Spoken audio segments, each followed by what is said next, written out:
Good evening, ladies and gentlemen, and welcome to San Jose City College for what should be a dandy, folks. Number 7 in the Bay Area News Group Top 25, the Bellarmine Bells, 3-2 overall, 2-0 in WCL play, going up against the top-ranked team in the area. Number 1, Serra, the Padres, a perfect 5-0 on the season, 2-0 in league action, with wins over Folsom and De La Salle in the non-conference. Kevin Dan alongside Matthew Sugg, class of 2024. Kevin Dan, class of 2005. And Matthew, this is the game of the year to this point for the Bells. This should be a lot of fun. This is going to be a great game between Serra, 5-0, undefeated on the season, and Bellarmine coming in this game 3-2. Serra's football program ranks number 5 in the state of California and number 30 in the whole nation. So it'll be a great game between both sides. Hopefully Bell comes up with the upset. Yeah, I mean, the rise that Serra has made over the last 5 or 6 years under Patrick Walsh, their 22nd year head coach, has been really something to see. Connor Tripp will kick it off here for the Bells, so Serra will have the first possession. As we are just about underway, we will give you the Bellarmine starters on defense, as given to us by assistant coach Brennan Ronald before the game today. And one big news of note to mention, no Ben Foff today, got injured against Reardon in that 3-0 win. Yeah, no Ben Foff today, no Colin Lakaraju. Yeah. It's going to be tough with the injuries on offense, but Bellarmine needs to stay stout on defense as they look to kick it off. Yeah, luckily their defense has been great, and Jalal Beachman saying this week, our defense has all the confidence that we can compete with Serra today. This one will be returned by the Padres from about the 5. And a nice return at that, taking it up to about the 28-yard line was number 30, Michael Perazzo, the junior, who also plays a wide receiver and free safety. So the Bellarmine defense will look like this up front. John Pirro and Javon Reels, the defensive lineman alongside Noel Diaz. Then your linebackers, Jacob Tatum, Benjamin Coulter, Brandon Brock, and Jake Hansen. Your secondary, Billy Ladd and Nate Escalada, your safeties, with Christian Farias and Sean McGuire, your cornerbacks. The quarterback for Serra is Maui Smith, a junior who Jalal Beachman said is next level. He sends Jaden Green in motion on the screen toss, and Brock nearly trips him up. Does get out to about the 35 where Coulter completes the tackle. They're going to give him the 36 for a gain of 8, it appears. That'll bring up a 2nd and 2. And that's important to watch all night. Serra starting out with a passing play. On the season, Serra is 85% pass, 15% run. They love to pass the ball, and that's something that Bellarmine's defense is going to have to look out for early on. They have a couple of Jadens at the skill position players. Jaden Green there, Jaden Weber, a top-notch wide receiver for them. This time they do throw it to Jaden Weber, and he has a first down. Loses the football, pops up right into the hands of Seamus Gilmartin, though. And that will go for a gain of about 8 and a first down. Whew, almost a big turnover forced by the Bells.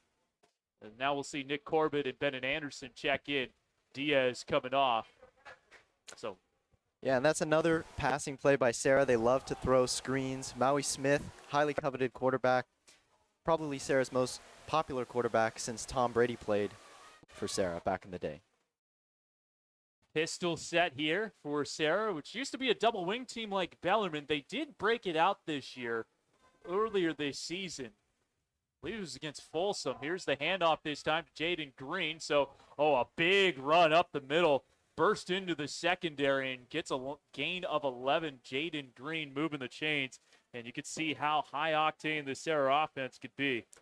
It's going to be important for Bellarmine's defensive line to set the edge early on and make sure that they're able to stop that run and take away all of Serra's run game. 10:50 to go first quarter as this offense continues to move. Second first down for the Padres. Play action, Smith. Screen toss. That is dropped by Cole Harrison. That'll be 2nd and 10. Tried to set up a short pass for Maui Smith there. And it looked like they had blockers in front of them, too. Yeah.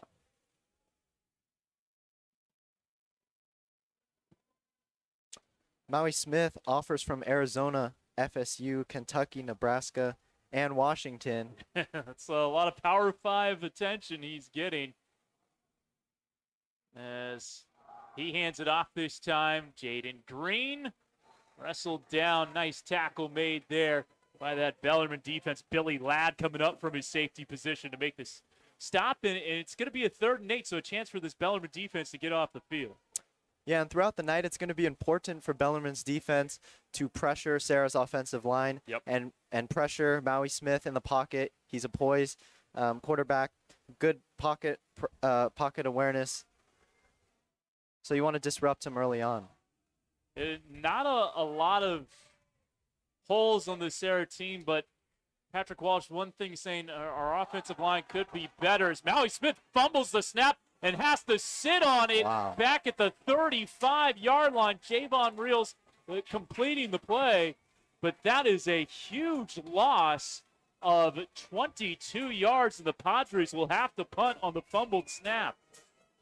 And that's a good example of what Bellarmine does not want to do on offense. They want to play a clean game tonight, and they want to make sure that they eliminate all careless mistakes. So something like that doesn't happen on that play. So the backup quarterback, Brooks Trimmer, is the punter. He's averaging 32 yards per punt. Looks like that's Philip Miller. Don't quite have a number on him. That's standing back just outside of his own 20. And it's returned. That is Philip Miller. And he will bring it up to close to the 40-yard line. About a 13-yard return for Philip. Yeah, I talked to Bennett Anderson, class of 2024 today, and he said Bellarmine wants to come and establish their run game. They want to control time of possession, and they want to give Serra as few opportunities as possible with the ball in their hands. They want to make sure to run the clock and control time of possession. Yeah, that'll be key. Parker 3, the starting quarterback.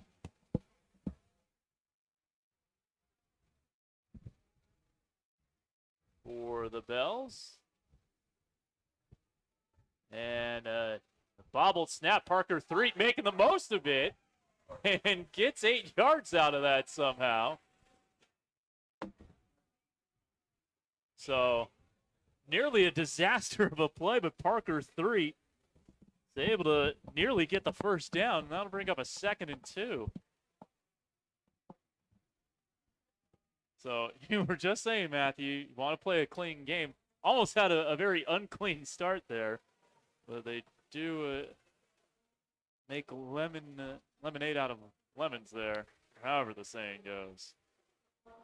It's going to be important to establish the run game early with Riley Perron, the backup at running back. He was the workhorse for the first time last week, and he was saying after the game, it's a lot of work. And that's what Jalal Beachman relayed to us this week in our pregame chat with him. And there is Riley Perron moving the sticks, gets up to midfield for a gain of 4. And there's Bellarmine's run game right there. They wanted to establish that early. They want to lean on the run more in the first half of the game. And we'll see what they do here. Riley Perron, 25 carries for 80 yards in the 3-0 win over Reardon.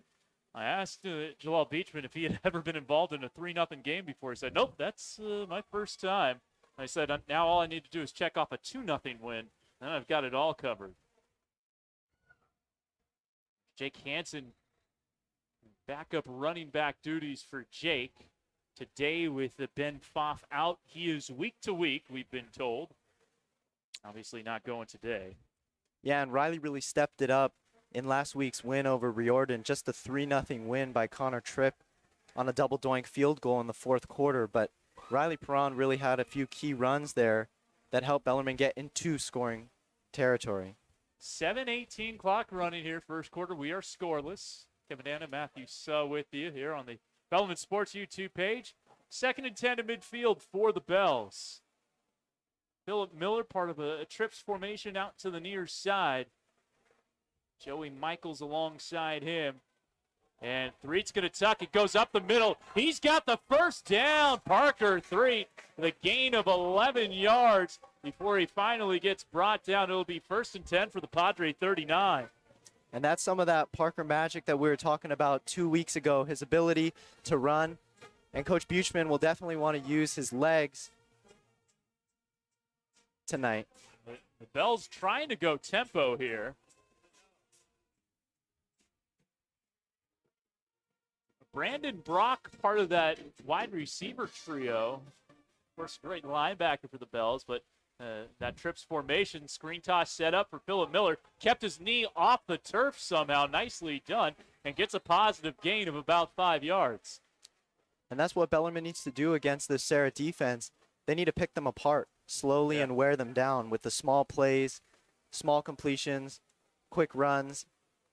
And that was a perfect example right there with that screen. Well, this has been quite the start for the Bells. Fisher White is checking in, number 18 for Bellarmine. And should mention the Bellarmine starters. Well, we do have the chance to mention Parker 3, the quarterback. The line from left tackle to right tackle, Bennett Anderson, Nick Corbett, Dean Lally, Tom Riley, and Mitch Brown. Starting wide receivers we will get to in a little bit. There's the handoff. Riley Perron forging forward near a first down. He's going to be a couple yards shy, so a gain of 3 for Riley. Riley Perron is the starting running back. Starting fullback is John Pirro. Your starting receivers, Philip Miller, Sebi Aliaga, and Sean McGuire. Tight end, Charlie Noller, 6'1 junior. So as Matthew mentioned, no Colin Lakaraju this week, one of the top receivers. And, of course, no Ben Foff. And that's one thing Jalal was saying, with respect to the offense, not only do we not have our top guys, but some of our kind of number 2 guys also hurt.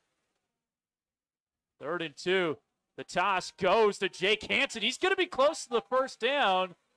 And a flag comes out at the end of the play. Colin Tahitua on the tackle. 2 flags. And this might be big yardage for Bellarmine here. I don't know if they consider that personal foul.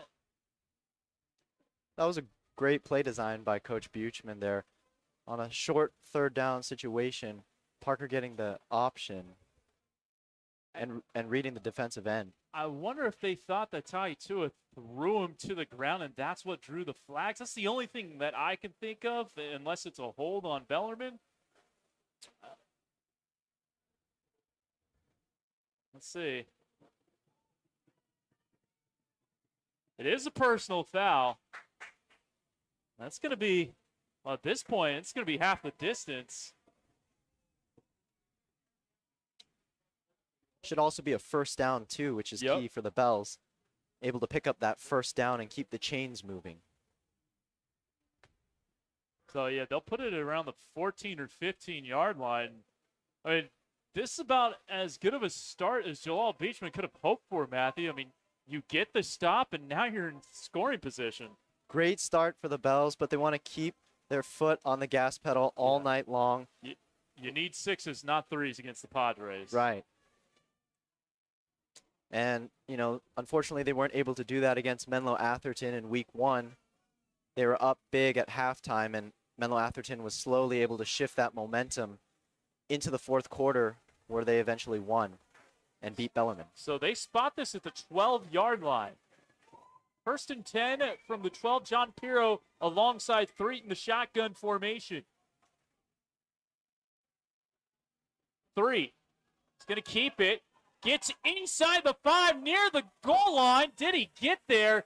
Oh, he's a yard short. And it's going to be 1st and goal. Calling him just short at the 1-yard line. Or maybe an inches. Or excuse me, 2nd and goal. I guess my eyes were off by about 5 yards that last time.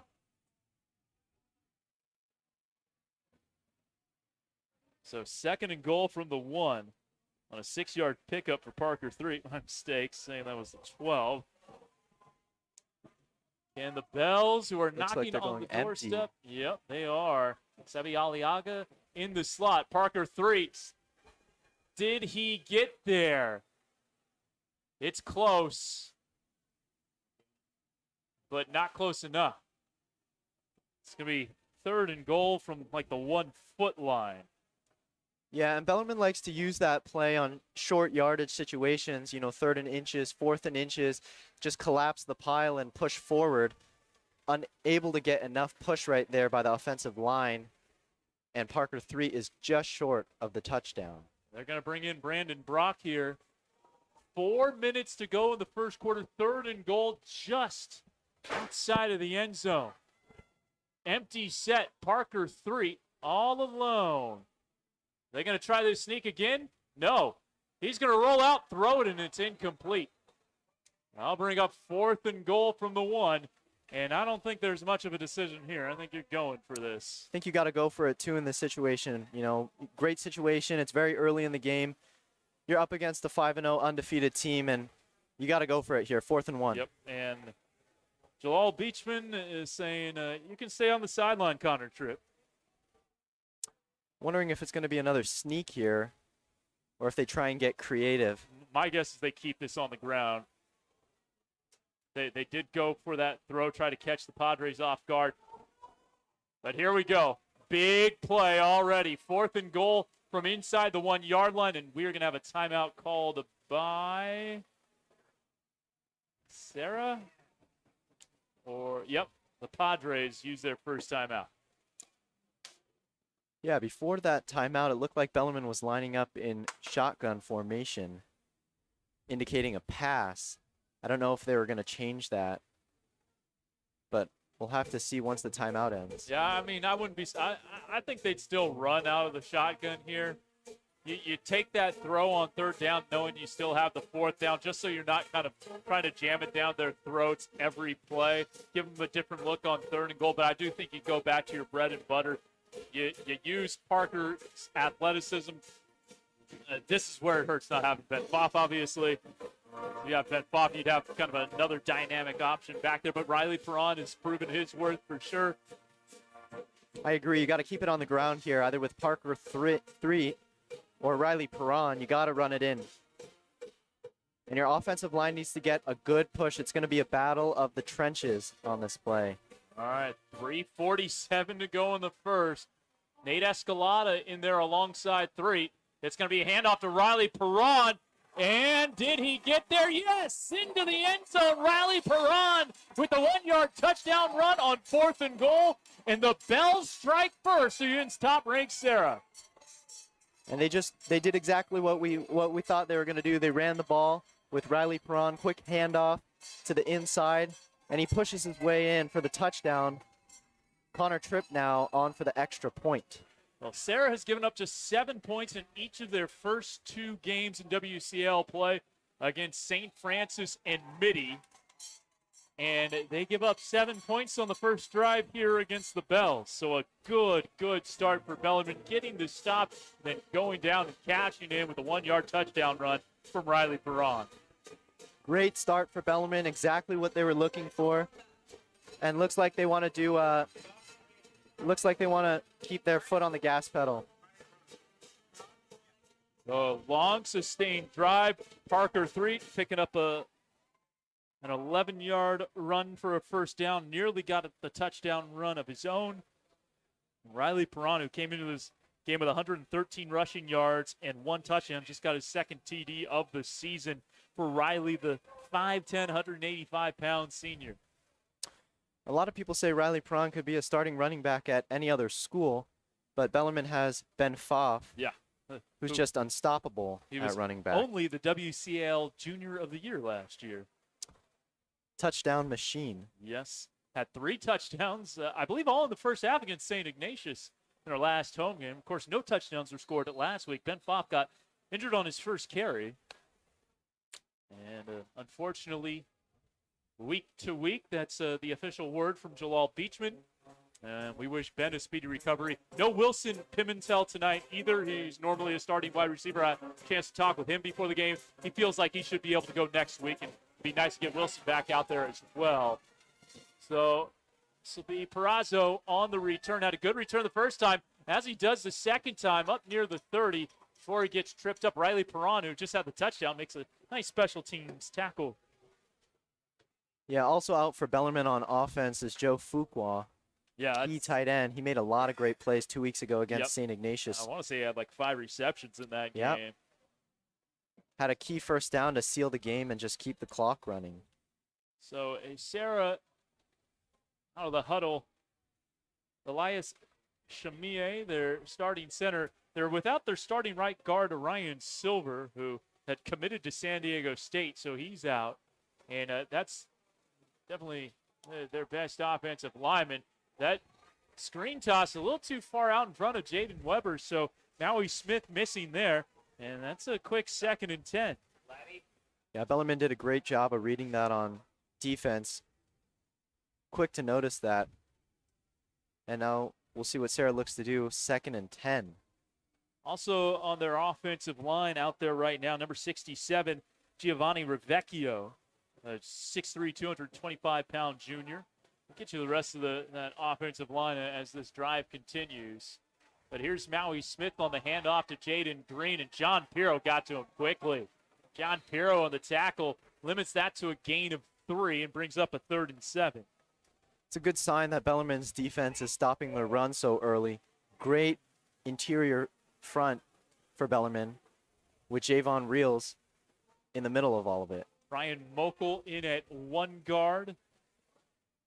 Also in there on their offensive line, Kaimana Ancheta. And this is kind of a makeshift offensive line with some injuries up front. And a group that is working hard, according to Patrick Walsh, but maybe not as dominant as they've had in years past. There's a nice toss out to Seamus Gilmartin to move the chains. A big gain of 15 yards and a Padre first down, their 3rd first down of the game.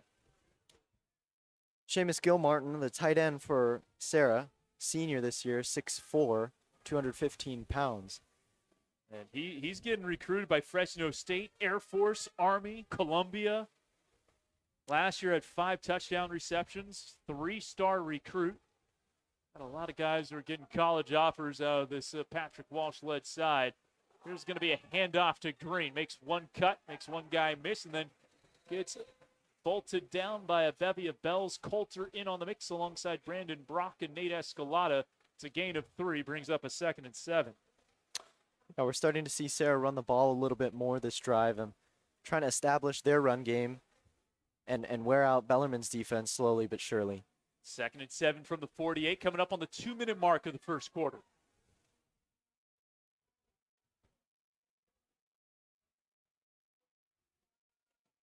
In the backfield now, they have number 13, Malachi Gastrock. And the give is to Gastrock up the middle, and he gets stopped just inside plus territory for a gain of 3. That makes it a 3rd and 4. It's going to be a short yardage situation here for Serra. It'll be interesting to see what their coach dials up for them on offense. Converted a nice 3rd and 7 on their last 3rd down. I'd like to see some fresh pressure from Bellarmine's defense. Disrupt Maui Smith in the pocket. See if that's the case. They got trips out to the near side. Do the Padres. Pistol set. And it's Gastrock again. He's got the first down. And that offensive line, it might be a little makeshift. It might not be as dominant as it has in years past, but they are pushing the pile forward, that's for sure. That's a gain of 6 and a first down. It's a good run by number 13, backup running back for Serra, Malachi Gastrock. He's a senior. Normally plays cornerback, but getting some time in the backfield. It's his series right now after Jaden Green started it. High snap, but Maui Smith deals with it well. Throws a nice tight spiral down the middle of the field. He finds Jaden Weber, and he's in the end zone for a 43-yard touchdown. And a quick strike from the Padres. They are an extra point away from leveling this thing up at 7.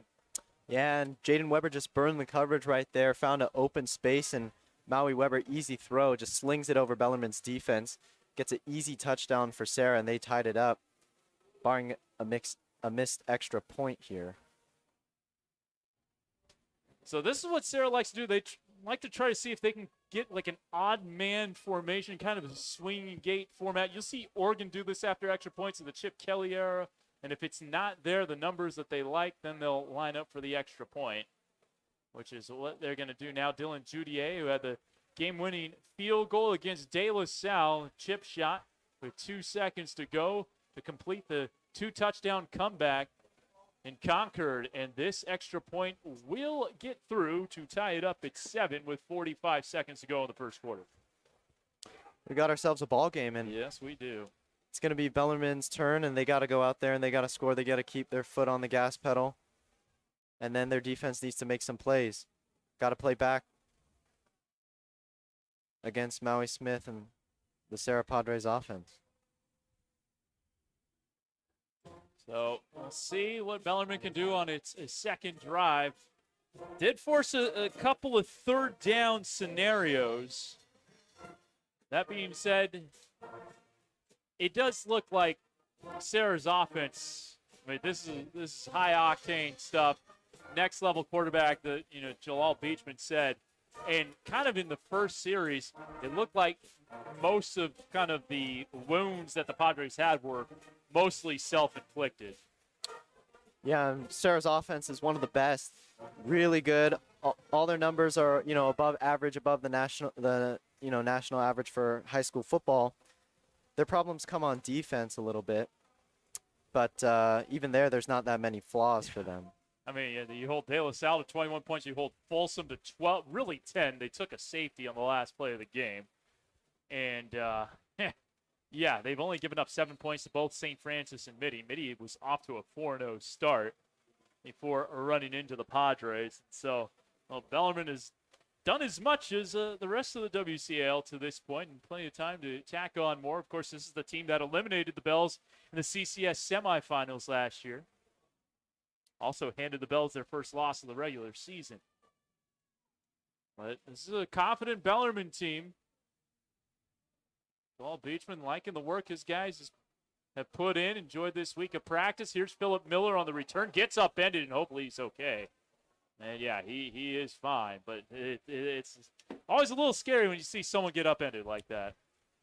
Good to see Philip Miller get up right away after that play, and looks like he's walking to the sideline just fine. Bellarmine's offense needs to come out and make a statement here. Yep. Exactly right.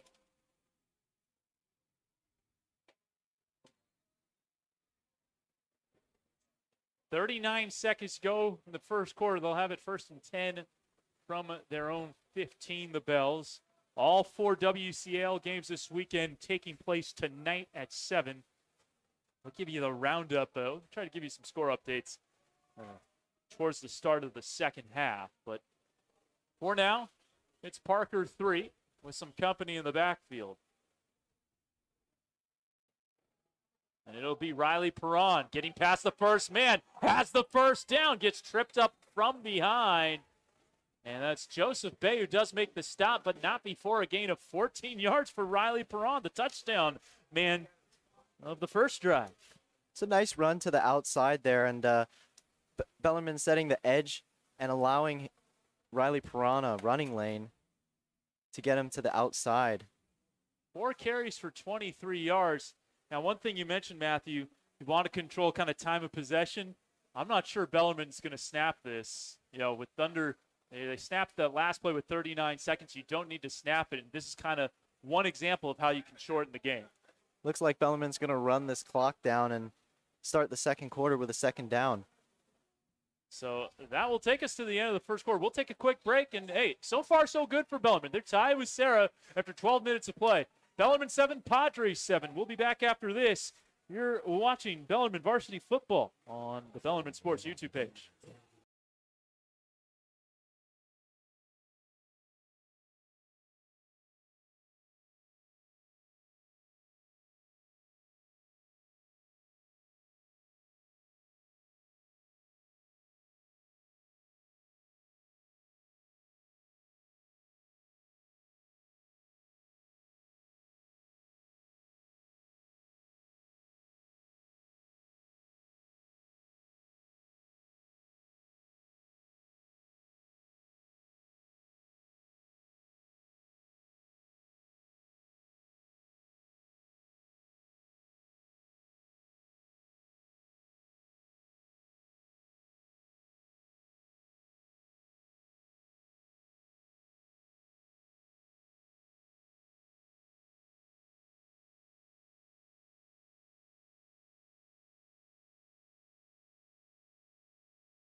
All right, getting ready for the start of the second quarter. 1st and 10 from the 30 for the Bells.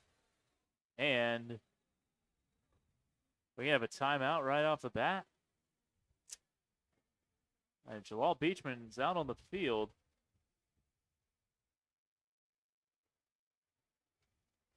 And he is going to have to burn a timeout. Not ideal from Jalal's perspective to have to use a timeout right out of a timeout. But this is the first half where timeouts you can use a little more liberally. Looks like he's talking to the referees right now. There may have been some confusion with when they started the play clock. Yeah, that would be my guess, Matthew. And Bellarmine didn't know because the referees didn't give them a signal, so they weren't able to get set up in time. So he had to burn a timeout. A little shake of the head from Jalal there afterwards. That's not a big deal that you have to use the timeout there. Obviously, you'd prefer not to. It's better than taking a 5-yard penalty. Yeah, those timeouts could be really handy coming down to the 2-minute warning before the second quarter ends, going into half. But saving themselves from some negative yards right there off the bat. I was checking Twitter, and always a good follow for anything Bellarmine football. Samarth Girish was saying this is the first time in nearly 7 years that Bellarmine's had the lead against Serra. Wow. He works in the analytics department with the Bellarmine football. He goes to school at Purdue. Class of 2021 at Bellarmine.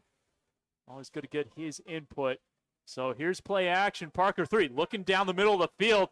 Oh, and that nearly got to Brandon Brock.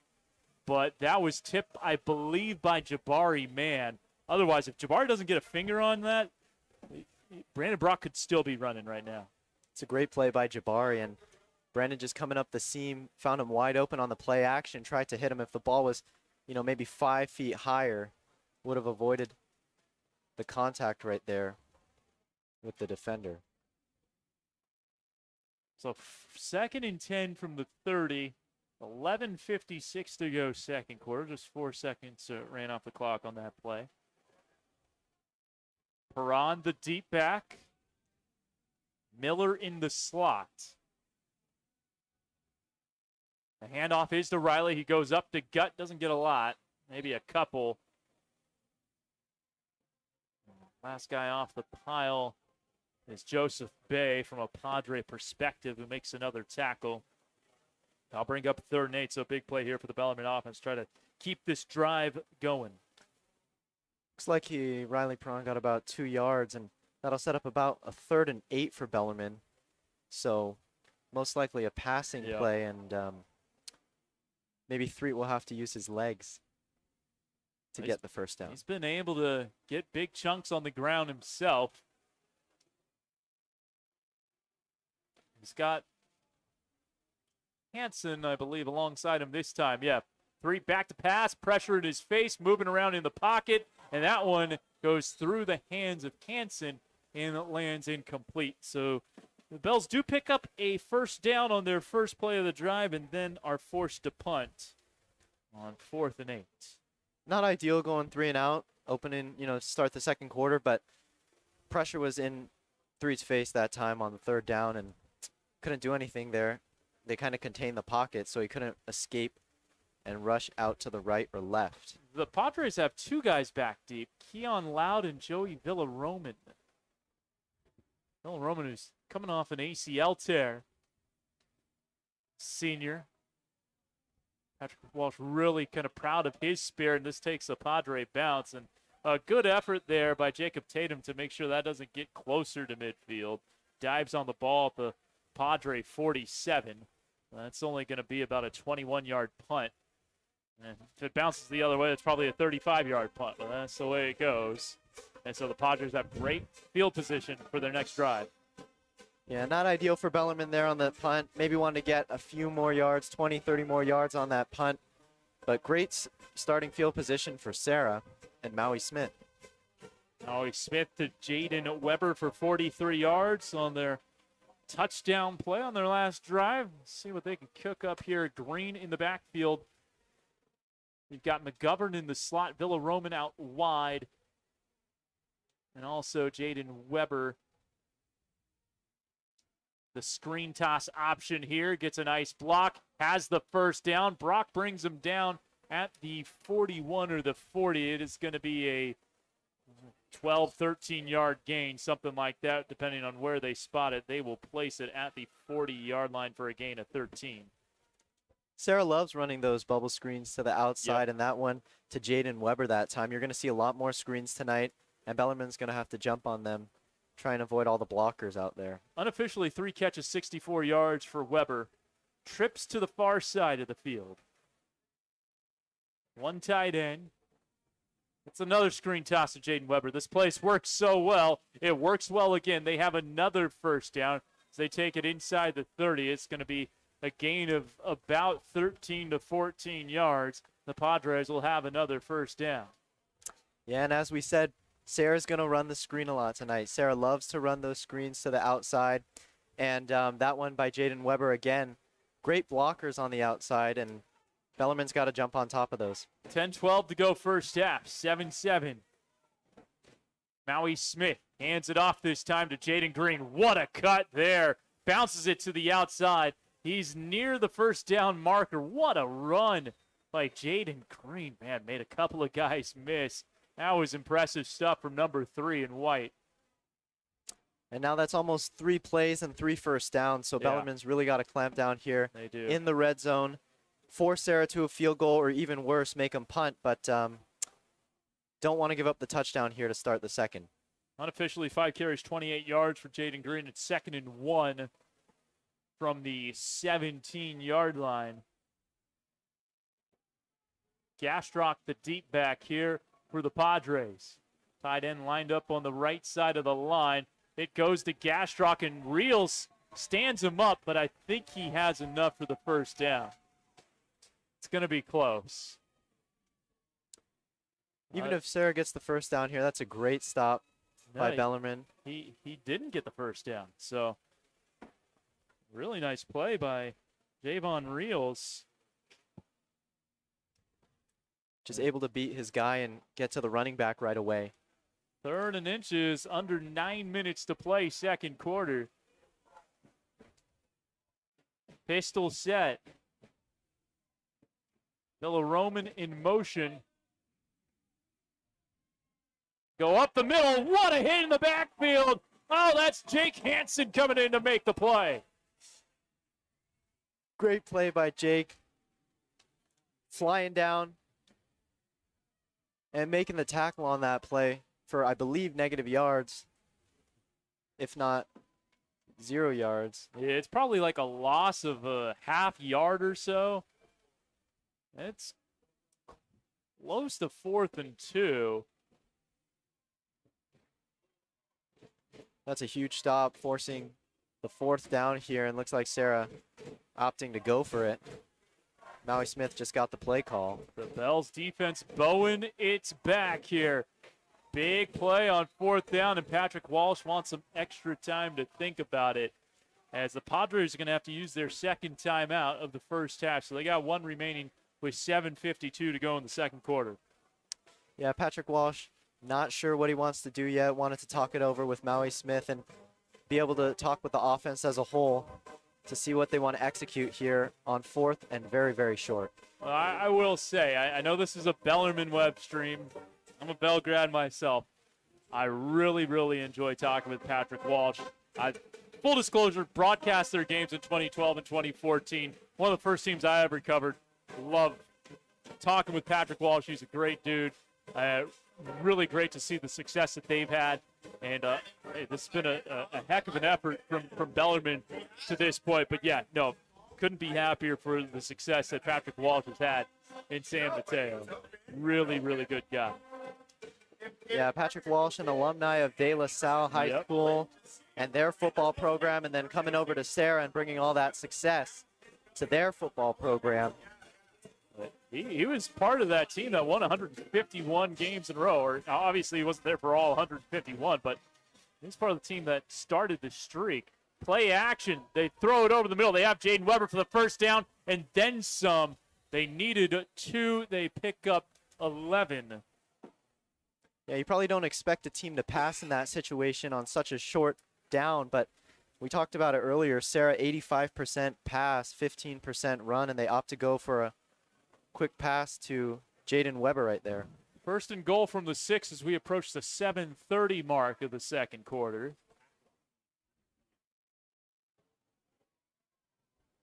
They're going double wing here. They will occasionally do this. This used to be their sole offensive output. Danny Neo gets the toss and has the touchdown, a 6-yard touchdown run for number 1, Danny Neo. So the double wing makes a comeback here at San Jose City College. Something Bellarmine's defense was probably not expecting, and just comes around on a little end around, finds a gap. Great block by their O-line. Patrick Walsh was telling me they don't like to use the double wing a ton because they usually have to use a lot of guys who play defense. So now you're having to have guys go 2 ways.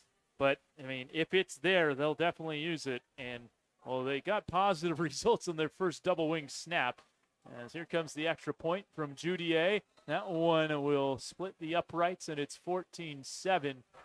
The Padres take the lead. Well, looking mighty fine on those last 2 drives. It's going to be important for Bellarmine to put together a good drive here. 7 minutes, 21 seconds left in the second quarter. And Bellarmine needs to put some points up, even if it's just a field goal. Yeah, keep the momentum going for them. Yeah, this is something that really Jalal preached to his team, or really to me actually, about the win last week, and it's something that could apply here. He felt like if they hadn't had that game against McClymonds where they got down late, came back, forced overtime, eventually, unfortunately, lost in OT, but kind of showing the resiliency they did in that game, that maybe they don't win the Reardon game, and now they're forced, they're facing some adversity here. And down his score against a top-notch team. You had to expect that most likely at some point you were going to be trailing Serra in this game, and here's that moment nearly midway through the second quarter. Yeah, definitely showed some resilience last game against Riordan, throwing an unfortunate interception at the 2-yard line before the second quarter ended last week in San Francisco. The Crusaders, a much improved program. Judier getting ready to kick it off. Also play some cornerback for the Padres. Nice high boot, and that will go for a touchback. So Miller takes that one 2 yards deep into the end zone. 1st and 10 from the 20. 7:21 to go here in the second quarter.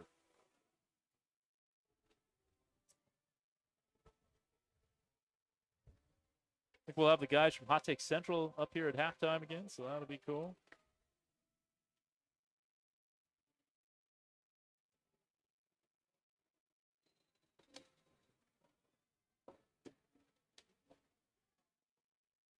Plenty of business at hand first, including this 1st and 10 play with Perron behind 3 in the pistol.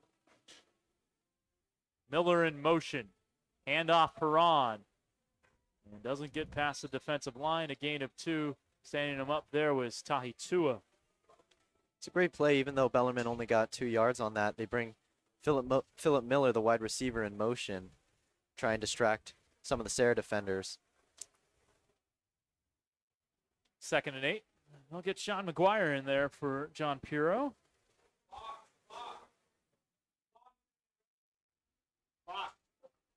McGuire has a couple of receptions.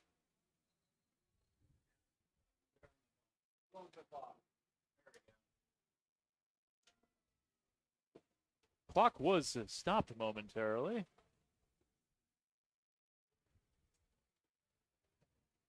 Also seen this clock freeze for like 3 or 4 seconds at a time. And are we going to have another timeout here? It's like an official's timeout. Maybe to do with that clock. Well, Jalal is going to use a second timeout. So 7 minutes to go on the dot. So both teams with 1 timeout remaining in the first half.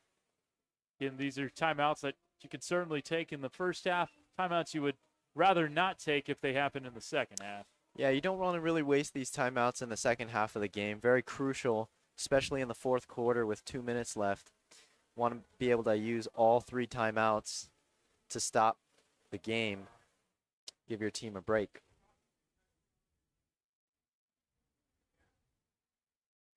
So Will be interesting to see what Bellarmine runs here on about a 2nd and 8.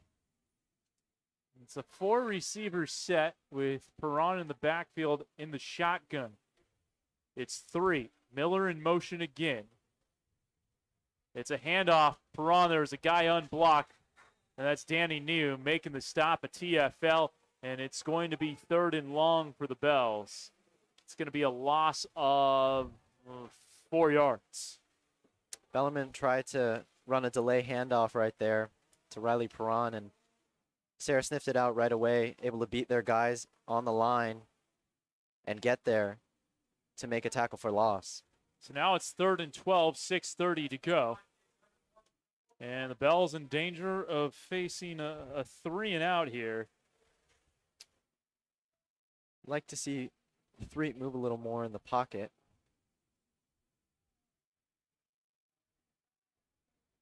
Play action. Rolling out far side is Threet. There we go. Evades Niu, staying we on go. his feet. He's got a lane to run, but oh wow, that Padre defense closed down quickly, led by the charge of Joseph Bay. And so he made something out of nothing there, out of a negative really, Parker Threet. But it's not going to be enough. It was a 7-yard game, but they needed 12. Yeah, it looks like Threet just got a little too tired towards the end, could not beat those Serra defenders to the edge, and falls a few yards short of the first down. So Tripp will boot it away from the 25.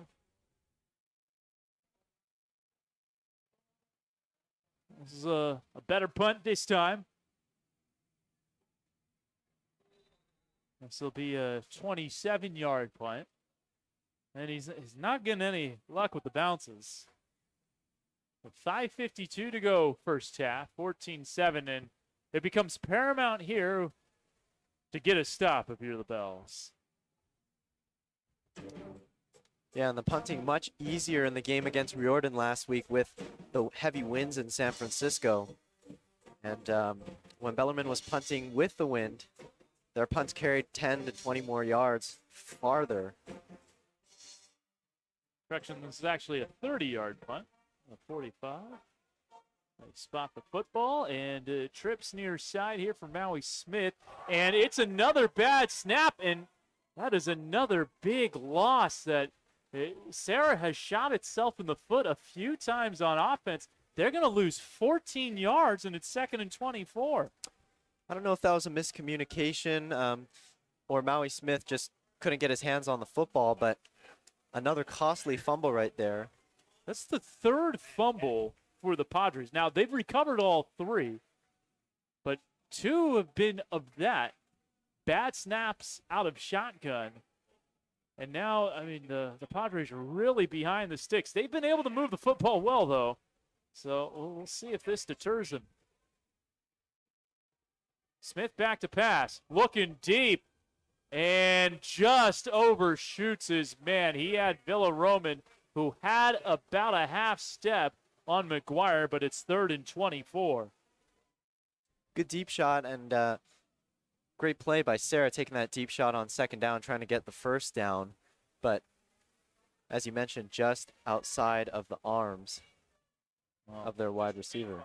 I was talking with Patrick Walsh about Maui Smith before the game, and he said, look, people got to remember that this is only his 6th game. People want to say, you know, just because of the high recruiting rankings, they act like this is his 50th game. No, he's only played 5 games, and so he's about where we expect him to be. But, I mean, you see the arm talent, the pocket presence. He is an impressive kid.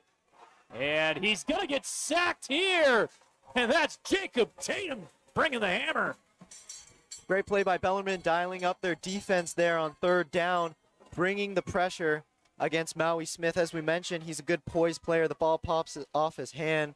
Good pocket awareness, but outside that pocket is where he gets a little shaky. So that's a loss of 8. And they will have to punt. A Trimmer punting, and Escalada will be the guy deep for the Bells this time. Nate Escalada getting recruited by Hawaii. And he will return this from the 40, fumbles it, but falls on it, so it doesn't hurt the Bells. They'll still have pretty good field position at the 41. Yeah, luckily for both teams, they've been able to recover their fumbles so far. So would have been very costly if Serra had recovered that one. Well, Matthew, we talked about it. They absolutely needed to stop. The Bells got the stop, and now with 4:11, plenty of time, one time out. You can get this to 14-14 at the half. That would be a major win for Bellarmine. And you're starting with great field position, so you want to put together a good drive right now. Clean football, and you want to put up some points here. Touchdown first drive, 1 first down the second drive, 3 and out the third drive. Been trending the wrong way. See if they can get it back going here this time.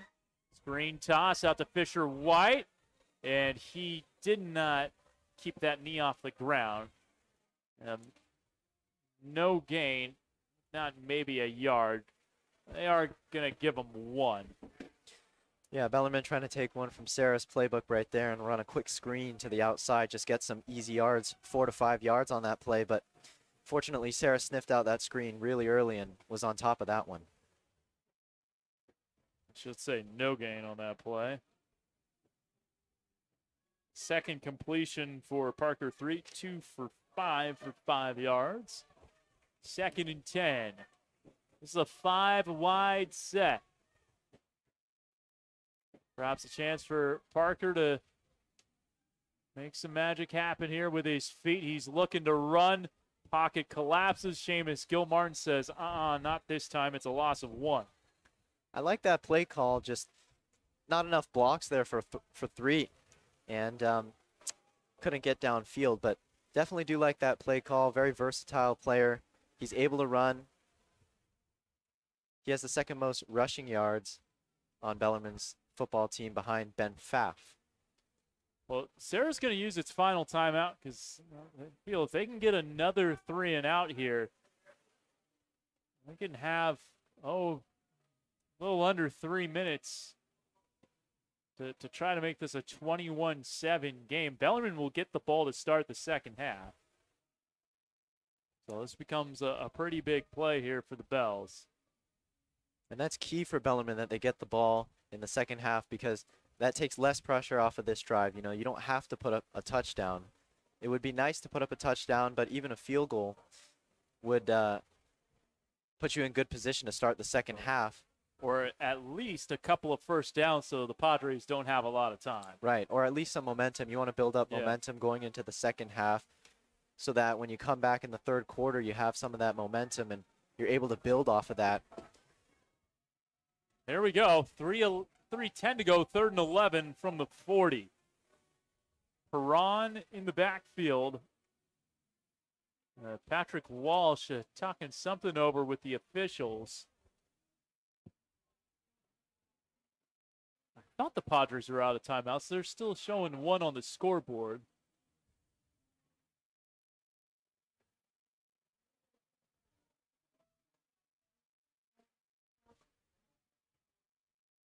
It's like they're conferring with the other referees.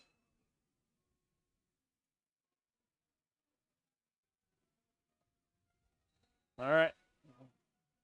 Let's go. 3rd and 11. 3 out of the pistol. Takes the snap. Drops back. Looking to do something, anything. Secondary doing a great job, and Colin Tahitua eventually sacks him. He had time, but kind of a covered sack there for the Padres.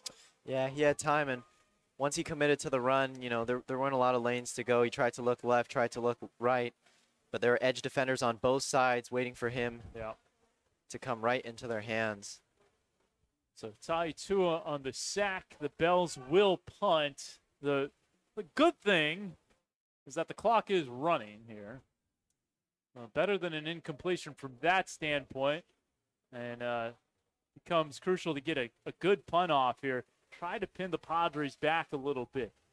It's punt coming from 36. Good snap. Here's the punt.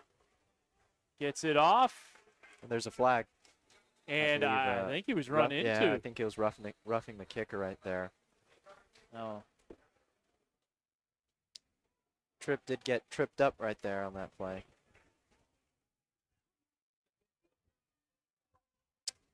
Looks like the offense is getting ready to come back on.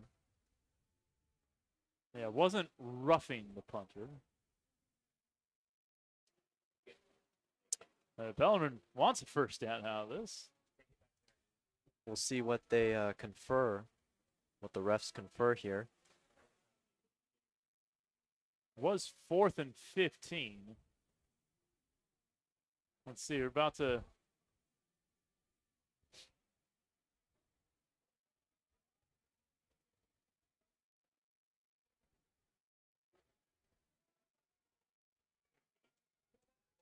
And Bellarmine's defense is going out on the field. So I think they're going to mark the penalty yardage from the end of the punt.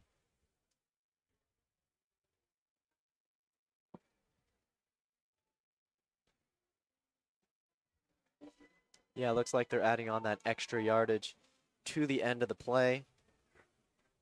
So Serra will start a little further back, which is better for Bellarmine. It would be best to not allow a score here from Serra to end the half. Well, according to the scoreboard, Serra does still have one timeout. 2:11 to go. Maui Smith back to pass. It's a screen toss. He has his man Jaden Green. He speeds forward for a first down. And then some up near midfield. It's a 17-yard gain just like that. That's his favorite man right there. That's his favorite play. The screen. We talked about it. They're going to run it all game. And they get some easy yardage right there on just a quick, short pass to the outside. And, I mean, time really isn't even a concern for the Padres. Under 2 minutes now. Smith going to roll out, and he's going to get sacked. He's got 3 bells all over him. Bill Diaz. They're alongside Jake Hansen and Jacob Tatum. And that's what I'd like to see Bellarmine do more in the second half is bring pressure because Smith does struggle when you bring pressure. When he faces the heat, he struggles. Well, that's the 3rd sack that the Bells have been able to produce here, all in the second quarter. So we're inside 90 seconds now on 2nd and 17. Unable to get to the quarterback this time. All kinds of time to throw. That one's over the middle and too strong for Bellarmine. Brings up 3rd and 17. And a big opportunity for the Bells to stem the tide here and get their defense off the field. Generally an accurate player or accurate passer, but that one just going over the head and a little overthrown. He throws a really nice football. Great tight spiral. Yep. Took the words right out of my mouth. So 3rd and 17 from the 42. Buck 19 remaining first half. Back to pass is Smith. Pressure in his face. He's flushed out. Pirro in his face. Throws this one out of bounds. So really nice coverage on the back end for the Bells. And Pirro bringing the pressure. Forced an errant throw. And the Bells get off the field. It's a great stop for Bellarmine, and now they're able to have a shot at putting up some points before the half. I don't know if they're going to play it conservative with 1 minute and 10 seconds left. Yeah, and with one timeout and with the way this has gone, I think you probably just run it a few times, and you're getting the ball to start the second half. Right. Don't want to make any silly mistakes here on offense. No pick sixes to end the half. No fumbles. A good return could change things. Trimmer's going to boot it. And Escalada calling his guys away from the football. That's a play by Nate. And it'll be 1st and 10 from the 20. 1:02 to go. Now, one timeout for both teams. Yeah, it'll be interesting to see what Bellarmine's offense decides to do here ultimately. What would you do, Matthew? Well, like you mentioned, with Bellarmine's receiving the ball in the second half, I'd probably run it a few times and run the clock out. Just make sure that we don't do anything dumb on offense. Don't turn the ball over to Serra and give them an opportunity to add some points before the half. Yeah, that's what I would do as well. We've pretty much been in lockstep with what Jalal has ended up doing on these plays. So, not saying we have a one in the same with our minds per se, but see what they decide to do here. We'll see how this first play goes. And Parker 3. He is going to throw a screen toss, and that's incomplete. Tried the quick hitter to McGuire. yeah, nothing there for Sean McGuire, and looks like The clock was running all the way down to 48. Probably should be something like 58 seconds. So there's no way that play took 14 seconds. There was 1:02 to go on 1st and 10. So 55 seconds is what they won on the clock. That's a generous Bellarmine clock. I don't think that play took 7 seconds, but we're not complaining. Maybe if this was a Padre Athletics broadcast, we'd have a different opinion. 2nd and 10. see if they run it here, and they don't. 3. He will tuck it and gets 1 or 2. They'll mark him down at the 21. So 1 yard gain for Parker 3 inside 40 seconds. Unofficially 8 carries for 28 yards. With 58 yards of offense in the first half by our count. Most of them coming on that first drive. And Bellarmine taking a lot of time here. Looks like they're going to run it out. Yeah, so this is a smart play. You have one play, if you make something happen, you do have that timeout in your back pocket. Yeah, he's just going to run up the middle. Yeah, no damage done there. Will be a loss of a couple, but that will take us to halftime. So the Bells are in this thing. They're only down a touchdown against Serra, 14-7. The Bells struck first, and the Padres getting a couple of quick strikes right back, but then Bellarmine's defense has shored things up, and that's where we are after 24 minutes of play. It's Padres 14, and Bells is 7. We'll take the break. We've got the halftime show for you coming up right after this, and Matthew and I will be back with the second half. Keep it locked right here on the Bellarmine Sports YouTube page.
Hit me. All right, welcome back to the Hot Take Central Halftime Report. Sure, if you've seen 2 weeks ago, Hot Take Central is a podcast run through Bellarmine Radio. We kind of started this. Well, I mean, we started the halftime show 2 weeks ago, but we started the podcast 2 years ago, freshman year. Yeah, I think, you guys kind of kicked it off freshman year. I didn't really know much about it, and then I kind of wanted to implement myself in smaller roles. For example, last week I was behind the camera filming the student section, kind of a smaller role, but due to attendance, I'm kind of up here in the booth this time. So I think starting off with this game, Noah, what's your biggest takeaways? I guess we'll start with the defense.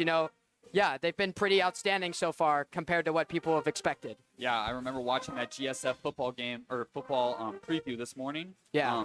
And they were talking some big game against Bellarmine. Someone said 41-0, and the other one was 35-7.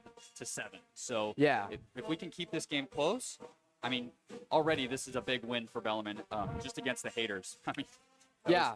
I think another big takeaway, kind of as we've seen in this game so far, it kind of started out maybe looking like Serra was going to run away, but I think kind of towards the end of the second quarter, we saw a lot of guys step up, such as number 24, Jacob Tatum, junior from Bellarmine, plays, I think, middle or inside linebacker. He's had some very big plays, especially for tackles for loss, specifically in the kind of end of the second quarter there, and I think if that kind of line and linebacker kind of group can keep doing that kind of things, then Bellarmine will actually have a chance in this. Yeah, I've seen a lot of like a run-heavy offense, and keeping that contained with Ben Coulter, Jacob Tatum, those are the juniors. Yeah. I that's very important. They got to fill those gaps, right? And if they fill those gaps, that'll limit their Serra's ability to maintain the ball and run the clock down. And, continue to score, right? We want to limit the stop the bleeding, hopefully, but at least limit it.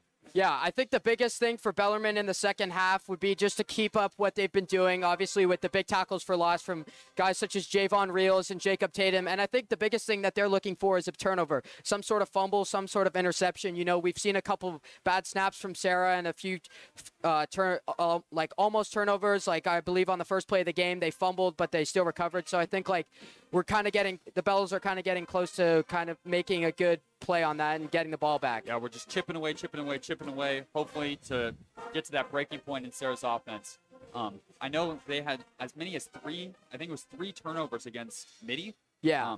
So we got to, it's there. So I would stay tuned. It's going to happen. Yeah. So offensively, they haven't been able to generate much since their first drive scoring, kind of drove all the way down from their own 25, scored with a great rushing touchdown from Riley Prawn. What would you say is their best advantage or biggest way that they can stay in this game offensively and keep putting up some points? I mean, right now I've seen a lot of, down as many players as they are, because they're down Ben Pfaff, Colin Lakaraju. Of course, Ben Pfaff is kind of like a high school football fantasy god. Yeah, I think Christian McCaffrey.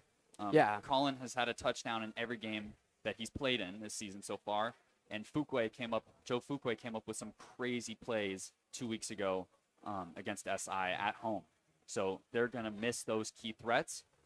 Speaking of threats, you got Parker Threet. I think he's been kind of running around with his head cut off all night. Lots of pressure, but I feel like sooner or later those big plays are going to convert. You've had 2 tip balls on big plays. So hopefully, I think we saw him similar to Kyler Murray run around in the backfield for about 80 yards on a 4-yard game. So hopefully that'll turn it around. Yeah, I think so far we've seen a lot of very short game plays from Parker. I honestly think he's doing all he can, kind of with the lack of weapons that he has, losing Pimentel as well as the other guys you mentioned. But yeah, just kind of with those wide receivers being out, and obviously Ben Pfaff, who's essentially the core of their offense, being out, I think it's starting to really show in this game. And I think this is a game where Bellarmine offense can really kind of show their identity if they can break through and kind of get a couple big plays. So I think similar to the defense, like 1 or 2 big plays in the second half would be their key to staying in this game and success, honestly. Yeah, at campus today, at school, everyone's talking. I don't know what happened between Monday, Tuesday, Wednesday, Thursday, Friday this week. But there's a big turnaround in this offense. These guys are coming up to me, hey, just to let you know, we're going to have a big game today. So right now, they're keeping it close. They have it right where they want it, okay? So stay tuned. There's going to be a big second half breakout right now. You ready? Do we want to talk some second half or some other games? Yeah. So just to kind of check in on some other games right now, we'll give you a score update. St. Francis is losing to Sacred Heart Cathedral 3-8. I think mid-second quarter or something, probably closer to the end of second quarter. Yep. Obviously, this could be a big statement for Sacred Heart Cathedral. You know, kind of been in a shadow recently and looking to kind of have a big win. I also think this kind of shows a bit of weakness in St. Francis, kind of with their big year that they had last year, and also just not being able to produce as well offensively this year, losing a lot of linemen and got a lot of offensive threats. But I think for Sacred Heart Cathedral, this win could be massive for them and gain a lot of momentum. Yep. You want to hit me with yeah. Also, Mater Dei and St. John Bosco, which is considered to be the game of the year, number 1 and 2 ranked in California and in the United States. They are tied 0-0 per sources at Max Preps in the second quarter. What's your take on this? Who do you think could pull this out? I mean, we don't know a lot about each teams. We haven't obviously gotten a big chance to watch them. But Noah, what would you say is like, who do you have in this? I mean, I think you got to go Mater Dei. Close game. I mean, I'm not sure which one's ranked number 1 and number 2, but the Mater Dei name pulls a lot of weight. So this is going to be a great game. So after this, tune into that. But right now, I think we got another close game on our hands right here. Yeah. Also, possible upset alert could be St. Mary's tied with De La Salle right now, 14-14 second quarter. I think this could be kind of the breaking point for De La Salle. You know, I've heard some talk from a couple guys at their school saying this is the worst team in like whatever history they've had for being a very winning school. And I think that this could also just kind of show that, you know, NorCal football is a lot more than De La Salle. And I think, you know, Serra showed that this fall kind of with their upset at De La Salle, beating them by a field goal. And I think, you know, they have 2 losses right now, or 1 or 2 losses, I believe. So I think, you know, we're seeing a lot different De La Salle team than we're used to. And I think that'll make it a lot more interesting for Northern California football. Yeah, maybe that's no longer an upset anymore for the future. Exactly. All right, last game up, we have Mitty is up 24-0 over Reardon. This isn't much of a surprise, but is interesting given that your Bellarmine Bells only won by a field goal by Connor Tripp in the late fourth quarter. So that's interesting that they can get up 24-0, but we're going to have a big game next week. So.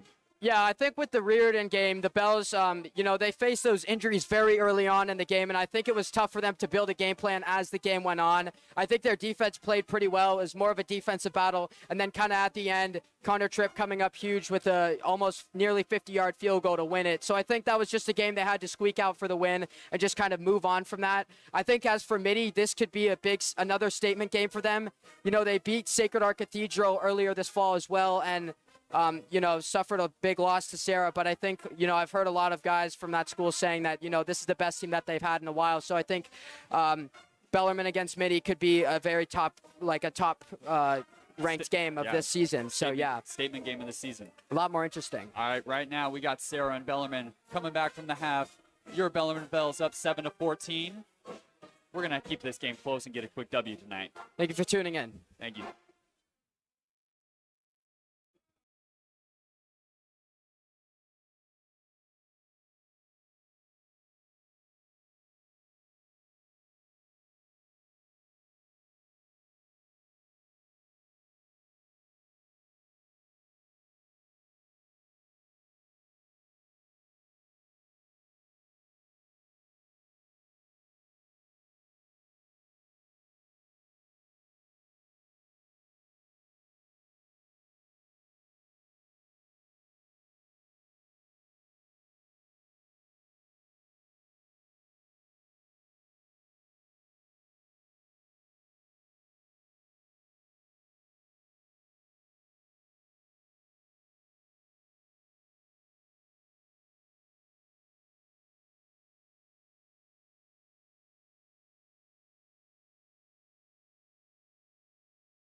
Welcome back to San Jose City College, folks. We are just about ready for the start of the second half. It'll be starting up in about 80 seconds or so. Our thanks to Owen Pence and Noah Smith for the halftime show.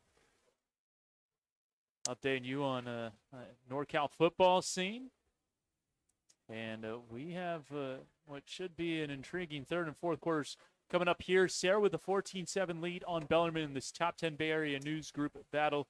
Bellarmine entering this week number 7 and Serra number 1. Kevin Daniel alongside Matthew Suh. And Matthew will have the third quarter play-by-play for us. And we will hand it to Mr. Suh, class of 2024 right now. Well, we're going to want to see Bellarmine capitalize a lot more on defense. There have been some opportunities that have arisen with Serra and their fumbles, and it would be nice to have recovered those.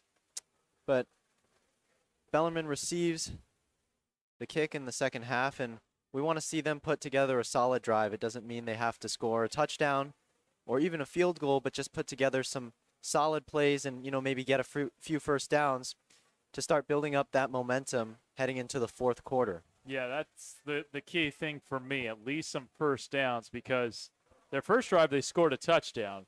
The second drive they had a first down on their first play. Then it was 3 and out from there, so 4 and out. They haven't had a first down since. And so this offense needs to get a little more momentum on its side, need to have some positive plays, especially on first down. I think that's been the thing that's been killing them because they haven't had anything shorter than 2nd and 8 since that second drive. And so if you can get yourself into at least a 2nd and 6, 2nd and 5, opens the playbook up a little bit more. Right, yeah, Bellarmine would definitely like to get a few more yards than 1 or 2 yards on first down, or even, they've been having some negative plays, and they do want to just, each down get a few yards so that you have a short situation on third down, 3rd and 4, 3rd and 3, more manageable third downs where you're able to get the ball out quickly and just get a quick first down. As Serra gets ready to kick this one off.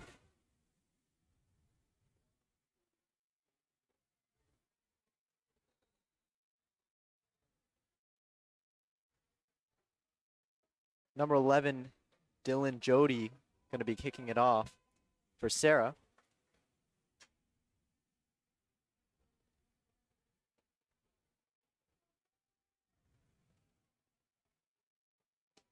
Bellarmine with 2 returners in the end zone. Escalada on the left. It looks like it's a squib kick.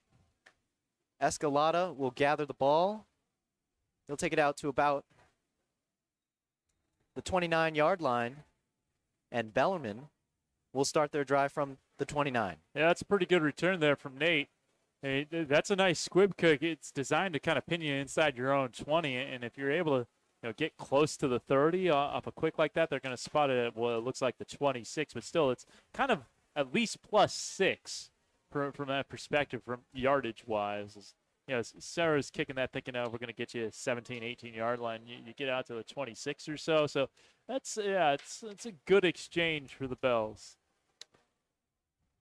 Parker Threet and the rest of the Bellarmine Bells offense comes out onto the field. Looks like their cornerback, Serra's cornerback number 16, not lined up. Little confusion on defense. Here's a snap. Hand off to Riley Perron, who's going to go for about 2.5 yards on the carry. Yeah, Bellarmine had 10 guys out there for a little bit, and then I wasn't sure, was it Fisher White who maybe was the 11th guy on, but that's what created the confusion for that Padres secondary. They had to shift a couple of guys over. As I forget who it was on the Bellarmine side, but they just kind of snuck out right on the near side, get that 11th man. And that was better on first down. 2nd and 7, 3-yard gain. 2nd and 7 for Parker Threat from the shotgun. Snaps the ball. Hand off to the outside. Number 22, Jake Hansen on the carry. And that's going to set up a much more manageable 3rd down and about 3. Yeah, that was a nice run from Hansen. He almost broke that thing. But you give yourself, they're going to call it 3rd and 1. You give yourself a very good opportunity to move the chains here. It is a it is a long one, that's for sure. So it's not like 3rd and inches. 3 in shotgun. Trying to get Serra to jump. Here's a snap. Play action. And batted down at the line of scrimmage by number 85 for Serra.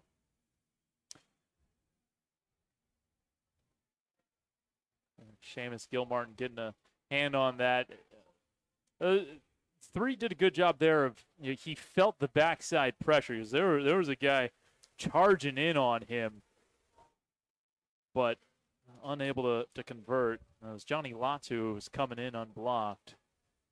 So Bellarmine opting to punt, counter trip. Here's the punt. Serra calling for the fair catch, and they do make the fair catch. Yeah, I think if that was like 4th and inches, maybe you'd go for it. But A, you don't want to give Serra that kind of field position, and B, that was a very long yard. It wasn't one you could just kind of sneak. It wasn't like the 4th and goal where you were inches away from the goal line. So that would have been kind of a tall ask to try to convert that 4th down. Right, and it is earlier in the 3rd quarter. Yep. So Bellarmine going to punt that one away. Yeah, if this was 4th quarter 2 minutes ago, of course you go for it. Maui Smith in shotgun. Snaps the ball, hands it off. Little to no gain on the play. About a gain of 1 to 2 yards. That's going to be by Jaden Green. How about Junipero there? He's made a couple of nice plays. And looks like Serra's getting their signals. Quarterback Maui Smith. Shotgun once again. 3 wide receivers out to the left. Here's a snap. Drops back in the pocket. Going to get it out quickly. And that's going to be a completion for Serra for about 7 yards.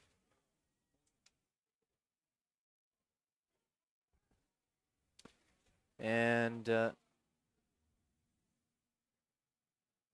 looks like it's going to be 3rd down and 4 for the Serra Padres. Number 1, Danny New coming in at running back for Jaden Green.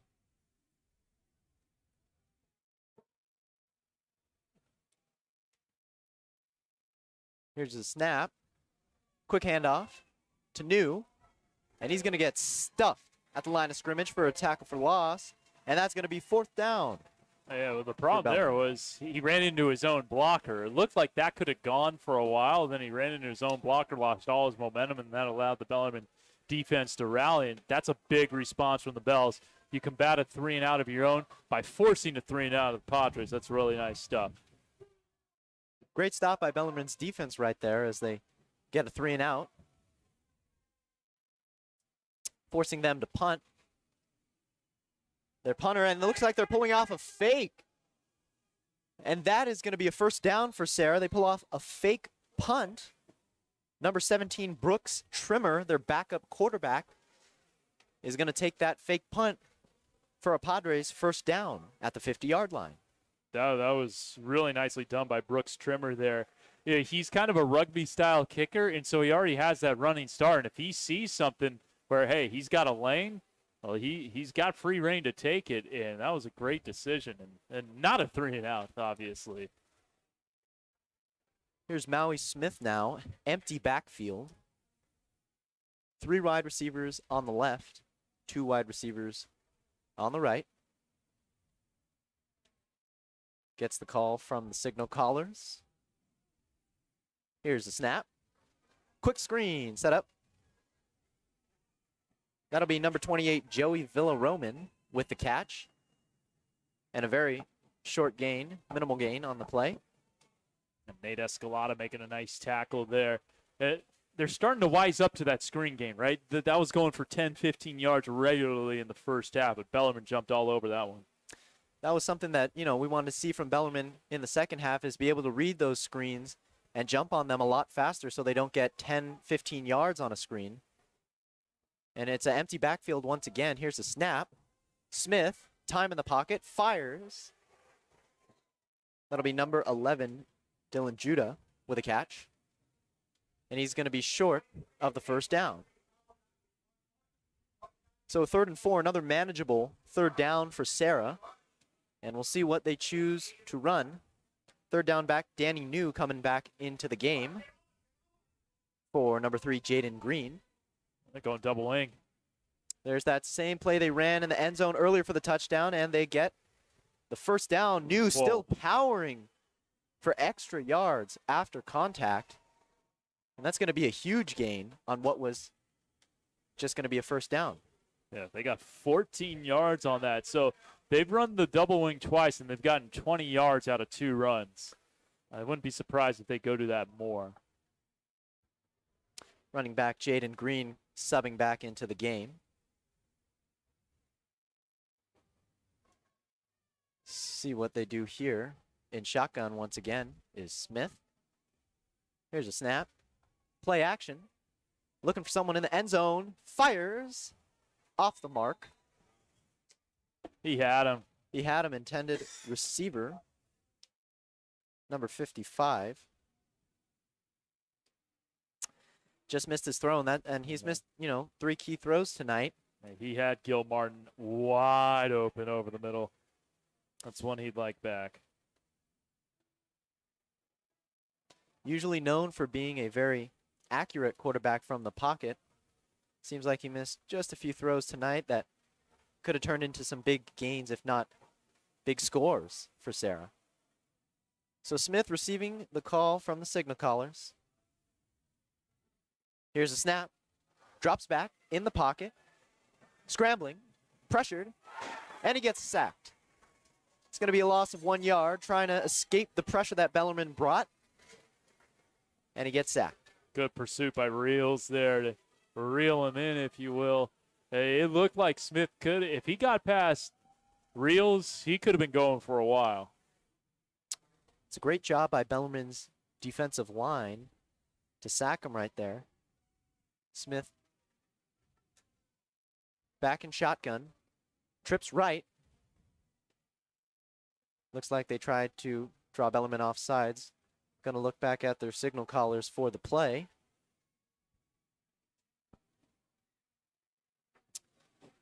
Here's a snap. Dropping back in the pocket of Smith on the run to the right side, to the sideline. Looking for a receiver downfield, launches it. And that was almost intercepted by number 14, Christian Farias. Yeah, Christian heads up play on the ball there. Almost got the pick. But, yeah, he read that well. Smith, most quarterbacks at this stage, they're going to be less accurate on the run. Not everyone's Patrick Mahomes, right? Right. And so a high school quarterback's going to be less accurate when he's on the run for his life, quote unquote, there. And it was still a nice throw, but Farias nearly got the pick. They're going for it. Yeah, so it's 4th down and 3, and Serra's lined up to go for it. Actually, yeah, they need the 20. 4th and 12. Getting a new play from the coaches. This is kind of no man's land. Got to go for it. Jaden Green in the backfield. 2 receivers on the left, 2 receivers on the right. Smith launches it to number 15. Incomplete. Yeah, looking for Keon Loud. And the Bells do get the stop. Blanket coverage there. Maybe got there a tad early, but that would have been tough. That would have been a tough one for Keon Loud to bring in if there was no defender there anyways. Yeah, intended receiver Keon Loud, and, Smith knew where he was going right away.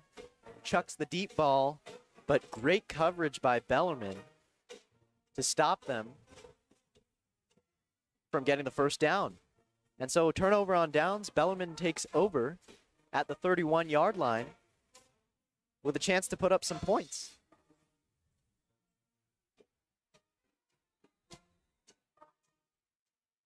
So Parker Threet and the Bellarmine Bells back out there on offense.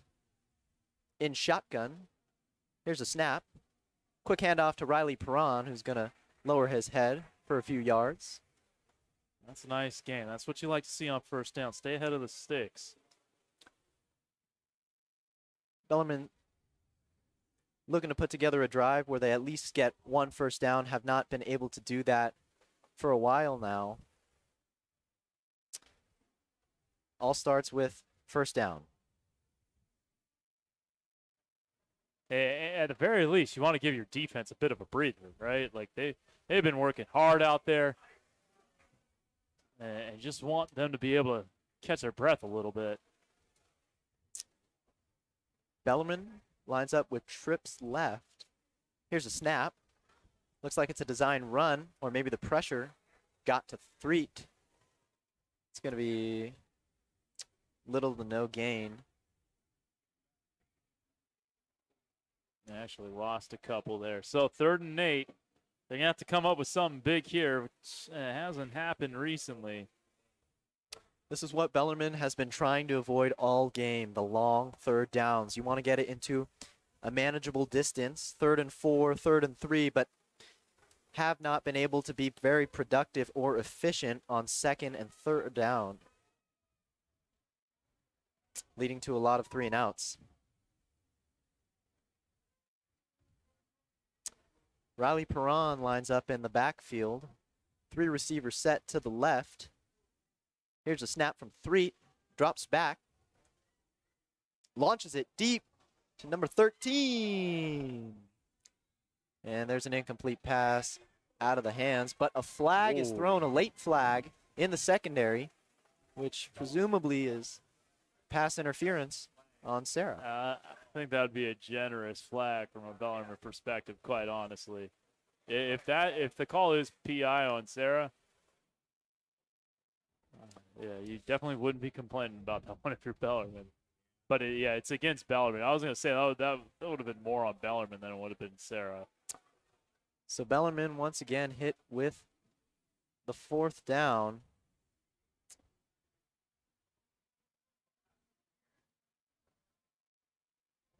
And well, actually, 3rd down should still be 3rd down, right? If they're accepting the yardage. The punt team is on. Okay, yeah, all right, that makes more sense. They declined the penalty. That's what I thought. So it will indeed be a 4th down. Serra declines the penalty, and Connor Tripp will be back there to punt it away. Looking for a little deeper punt this time. Serra with 2 punt returners.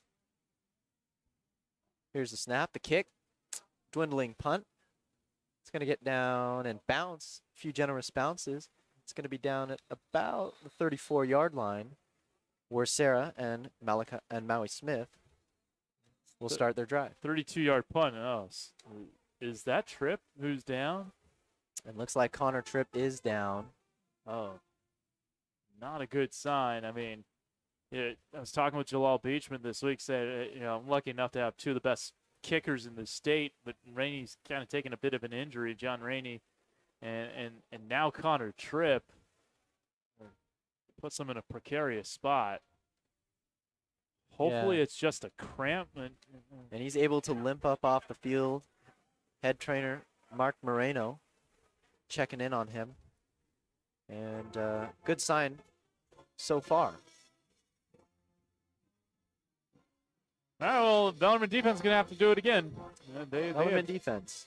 They have stood up to the task about the last 4 drives or so. Really bowed their backs, but this might be asking a lot for them, just not being able to keep their offense on the field. That's been the story of the game, is Bellarmine's defense. And here's Smith. Here's a snap. Quick handoff. Looks like a misdirection to the running back. I think that's going to be a loss of 1 on the play. Yeah. Oh, sorry. Go ahead, Matthew. Good stop by Bellarmine. Yeah, I was just going to say, Bellarmine's defense has done a much better job on first down. This half, it feels like, where they're not getting those quick hitters on the screens for 10, 15 yards. And NIU didn't get anything there. We've seen losses on first down. So yeah, this is better from the Bellarmine defense on first down. Here's Smith again. And drops back. Looks to pass. Quick pass over the middle to running back Jaden Green. He's going to pick up a easy first down and keep fighting for more yardage. And what turned out to be a little flip to the running back goes for 20 yards. That guy's quick. He's elusive. Jaden Green's an impressive player. That's a 21-yard pitch and catch, and really, and he bobbled it too. And so after bobbling it, was able to make all those guys miss.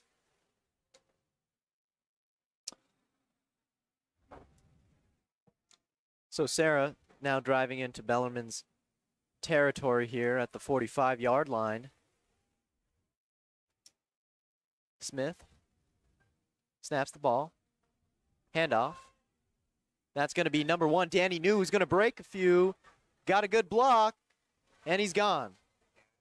Touchdown for the Serra Padres, and it's going to bring them to a 20-7 lead with an extra point attempt coming up right after this. Danny New showing off the speed. He had a couple of really nice runs out of the double wing. That's his second touchdown. And, yeah, that time he just turned on the Jets, and it was a good night.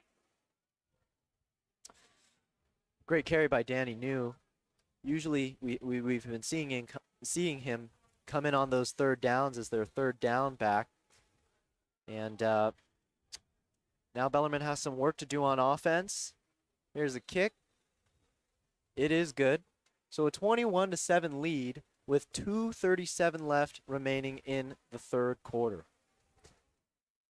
Well, now it's especially a huge key for this Bellarmine offense to get something going on this drive. When it's a one-score game, it's less paramount where you get points on a drive, and you just kind of possess the football a little bit. Bells need points now. There is no other way around it, and, I mean, they've been stymied on – it's been like 5 or 6 straight 3-and-outs. They got to make something happen against this vaunted Serra defense. Patrick Walsh saying this is one of the best defenses I've had in my 22 years. But they got to cook up something against these guys somehow, some way. Just one first down after that opening drive touchdown. So Bellarmine with 2 kick returners, Fisher White and Nate Escalada, number 18 and number 5. As Serra gets ready to kick this one off, Dylan Judah, the kicker for Serra.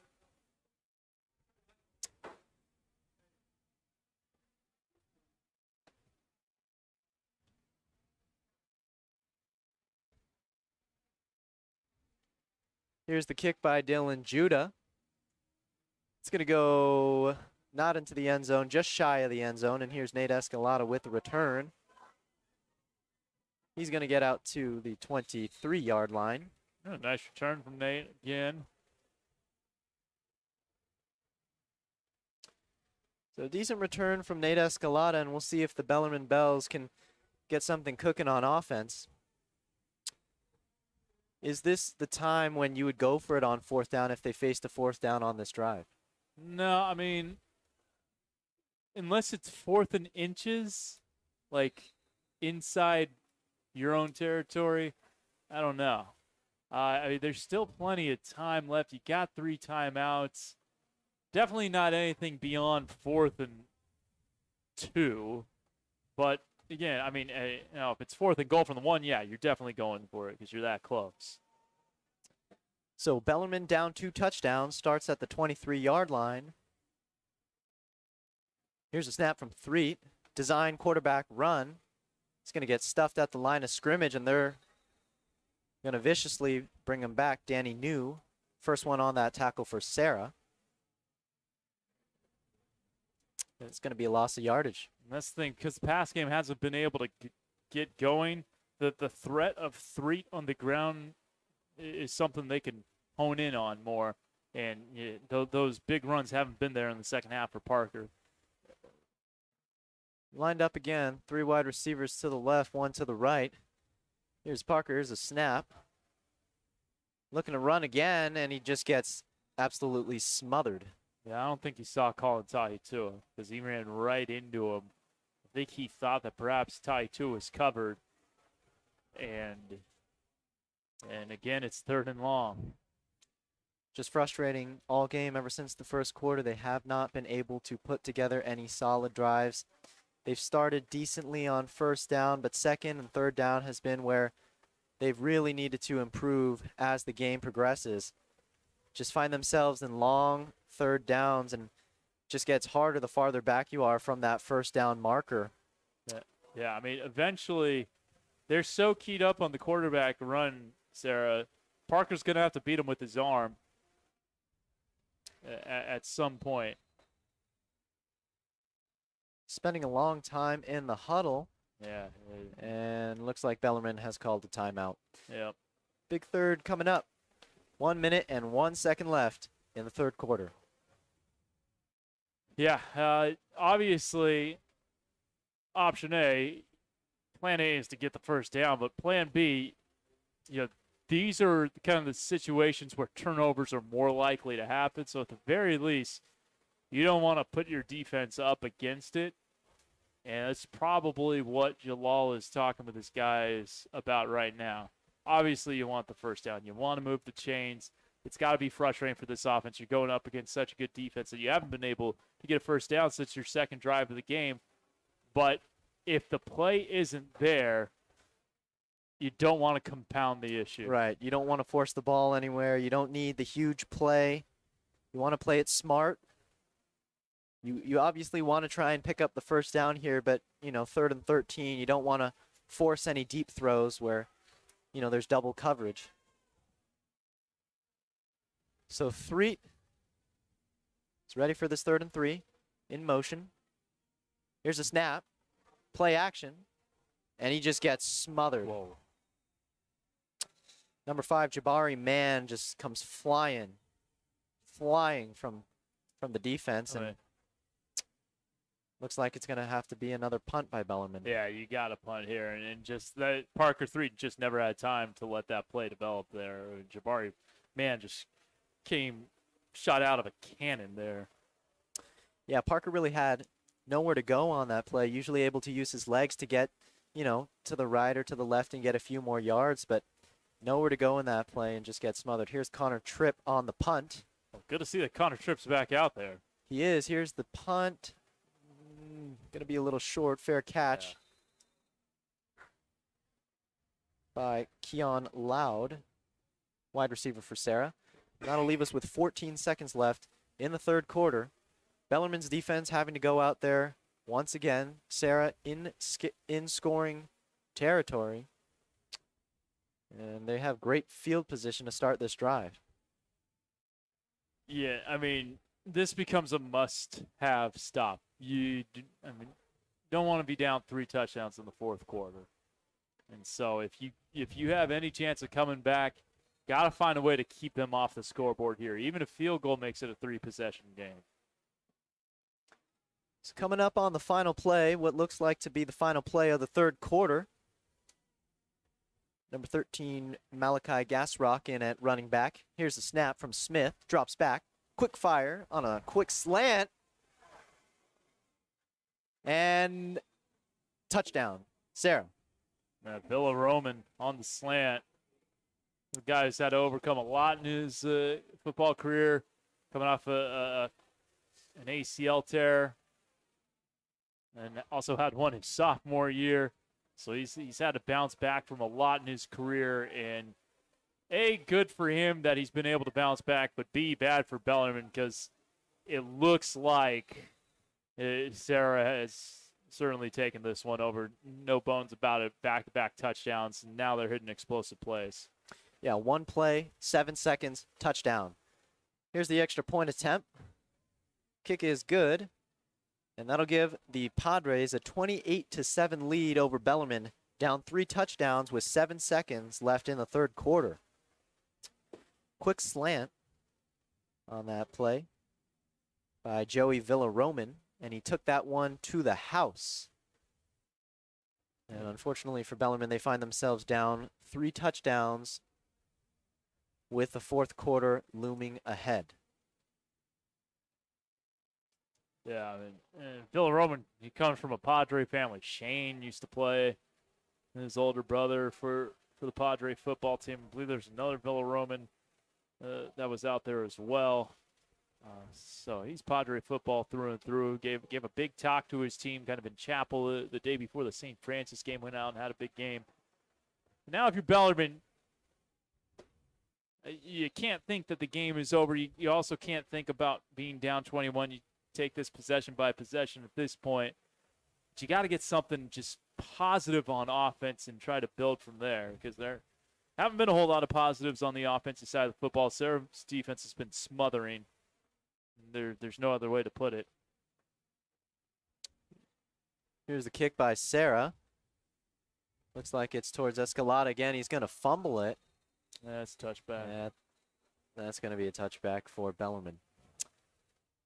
So, in the fourth quarter, we'd like to see a little more solid drives from Bellarmine. You know, you don't necessarily need those huge passes that get you the touchdown right away. I'd like to see some, shorter, small, quick screens to the outside. Just get some yardage. You want to get some first downs, and you want to move the football. You want to move the chains. You want to get downfield. 7 seconds remaining in the third quarter as Bellarmine's offense takes the field for presumably what will be the last play of the third quarter. Here's a snap by Threet. Puts two tight ends in motion.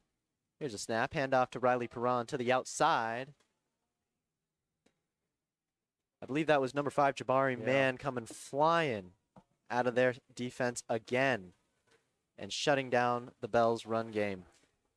That'll be the end of the third quarter. Heading into the fourth, 28-7, Padres on top.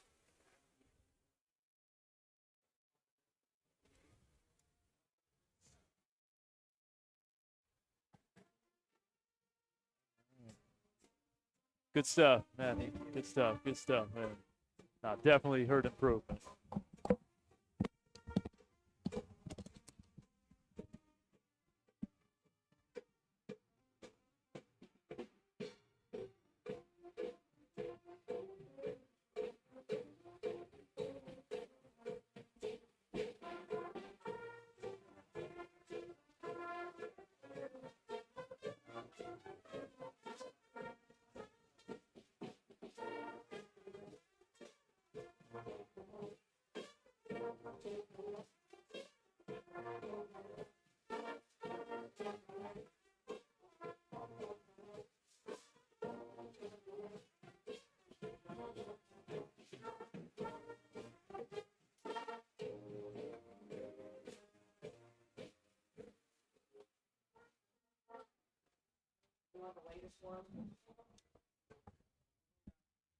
All right, about to start the fourth quarter, 2nd and 10. Kevin Dan and Matthew Suh with you here as Parker Threet's out of the pistol. Screen toss goes out to Michaels, makes the first man nearly miss. Did get tripped up by Marley Alapati, the De La Salle transfer, who had a key fumble recovery against his former school in their win over the Spartans. And that will go for a gain of 4. Yeah, and that's something that I wanted to see more of in Bellarmine's offense coming out in the second half, is some quick, short passes that Threet can just get out and get to his wide receivers, let them do their job in open space. So I'll bring up 3rd and 6 here. 40 seconds gone by in the fourth quarter. Padres leading by 21. Threet out of the pistol, Perron behind him. 4 receivers set. He's back to pass. Throws over the middle. Has his man, and it's caught for a Bellarmine first down. It's Fisher White on the grab. So the Bells do move the chains for the first time here in the second half. Nice slant right there by Fisher White. Goes ahead and picks up the first down. Good throw by Threet. Puts it right on the money. And I think that is the first down of the half for Bellarmine. It is. First down since their second drive of the game. Wow. Had a first down on the first play of that drive, 15-yard run for Riley Perron, and since then, it has been bagels for this offense. Maybe that gets something started. Sebi Aliaga, the man in motion. Parker Threet takes the pistol snap, and it's play action. Has pressure in his face. And he gets a nice positive gain, gets a block on the outside. And that will be close to a first down, if not a first down. He's going to be like a couple of inches shy there. So 3 with a nice gain. Got a nice block on the outside from Braden Cantlin, the third-string quarterback. Actually, they are going to move the chains. It will be a first down.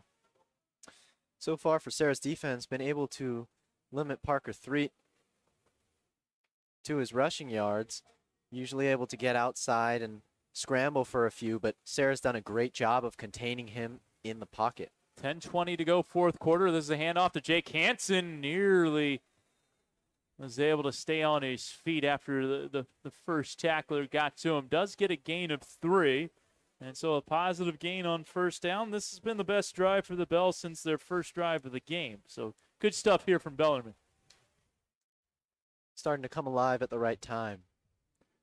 We are under 10 minutes to play, and mathematically the Bells are not out of this one, but it's going to take a perfect finish.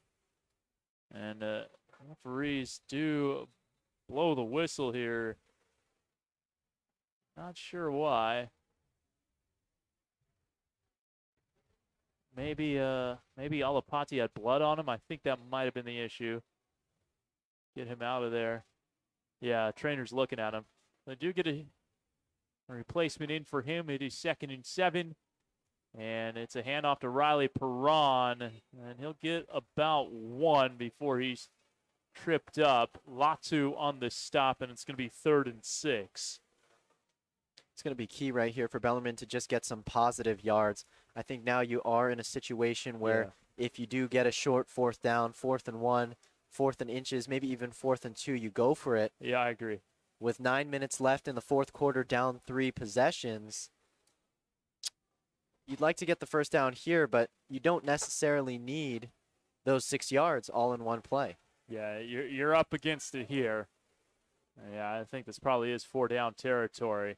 The handoff is to Perron, and he's going to be very close to that first down. It's going to be a gain of 5, 4th and 1. Yeah, I think you're going for it here. I think you have to go for it, right? Yeah. And see where they spot the ball. Looks like it's 4th and inches. Perron falling just shy of the first down marker. So we have Riley Perron, 12 carries for 36 yards. Unofficial statistics here that we're keeping by pen and paper.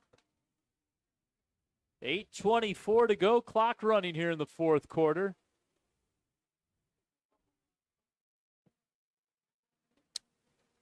See if they line up for a quarterback sneak here like they did in the first quarter. It'll be 3 down to the pistol. Fisher White in motion. The give is to Perron. He has the first down and then some. So those 2 for 2 on 4th down conversions. They needed 1, and they got 5 or 6. That'll be a 5-yard gain for Riley Perron. And another Bellarmine first down, their 3rd first down of the drive. Great play design by Jalal Bushman. Getting that wide receiver in motion, kind of distracting Serra defense, letting Riley Perron just plow through their defensive line and get the first down. 7:45 to go, clock running here in the fourth quarter. Padres 28, Bells 7. If this score line were to hold, Bells would be the closest team to Serra in WCL play thus far. They've won 29-7 and 35-7 against St. Francis and Mitty, respectively. 1st and 10 from the 44, the Padres. It's White in motion. The give is up the gut to Perron, and Riley has a nice gain.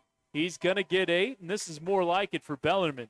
I think now we're starting to see what Bellarmine wanted to do on offense earlier in the game, which was establish the run game with Riley Perron and get a few runs, get some early down yardage, so you set up more manageable 3rd downs. And also probably from Serra, they're just not looking to give up the home run play, right? You're up 3 touchdowns.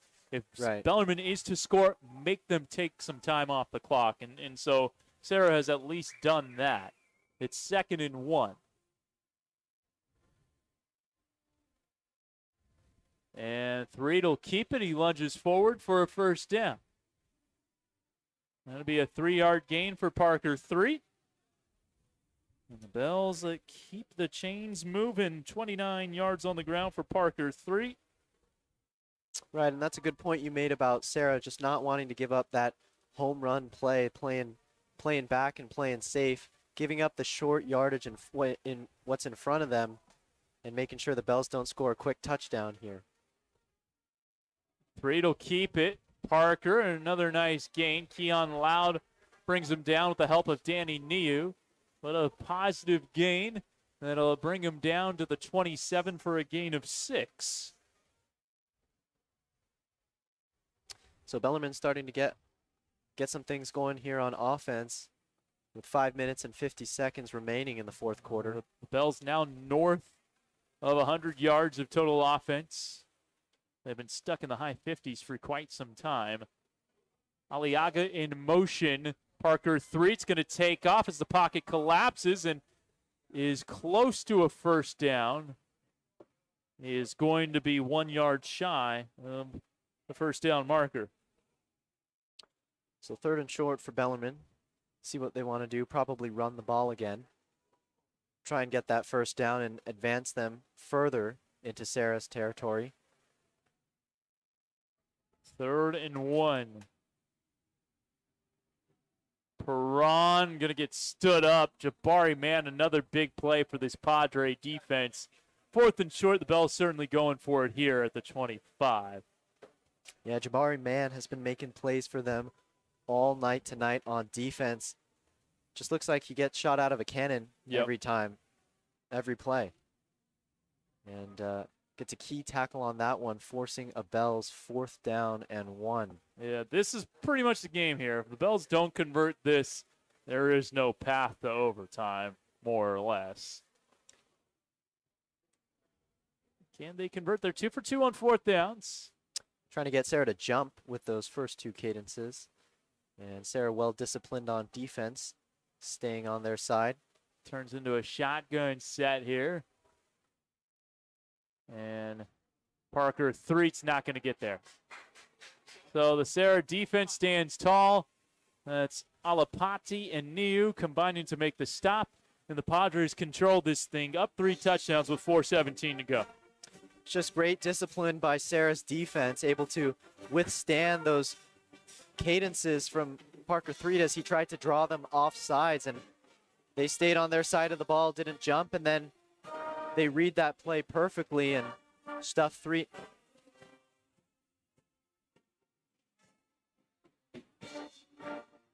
All right, so the Padres have it 1st and 10 from the 25. Maui Smith out of the gun. Quarterback with a lot of promise. Screen toss goes out to Keon Loud. Loud hurdles over one defender who had fallen to the ground, and Keon Loud, number 15, with an impressive gain of about 15 yards. But there is a flag down, and it is a hold on the Padres. It's just like the second penalty of the game on the Padres.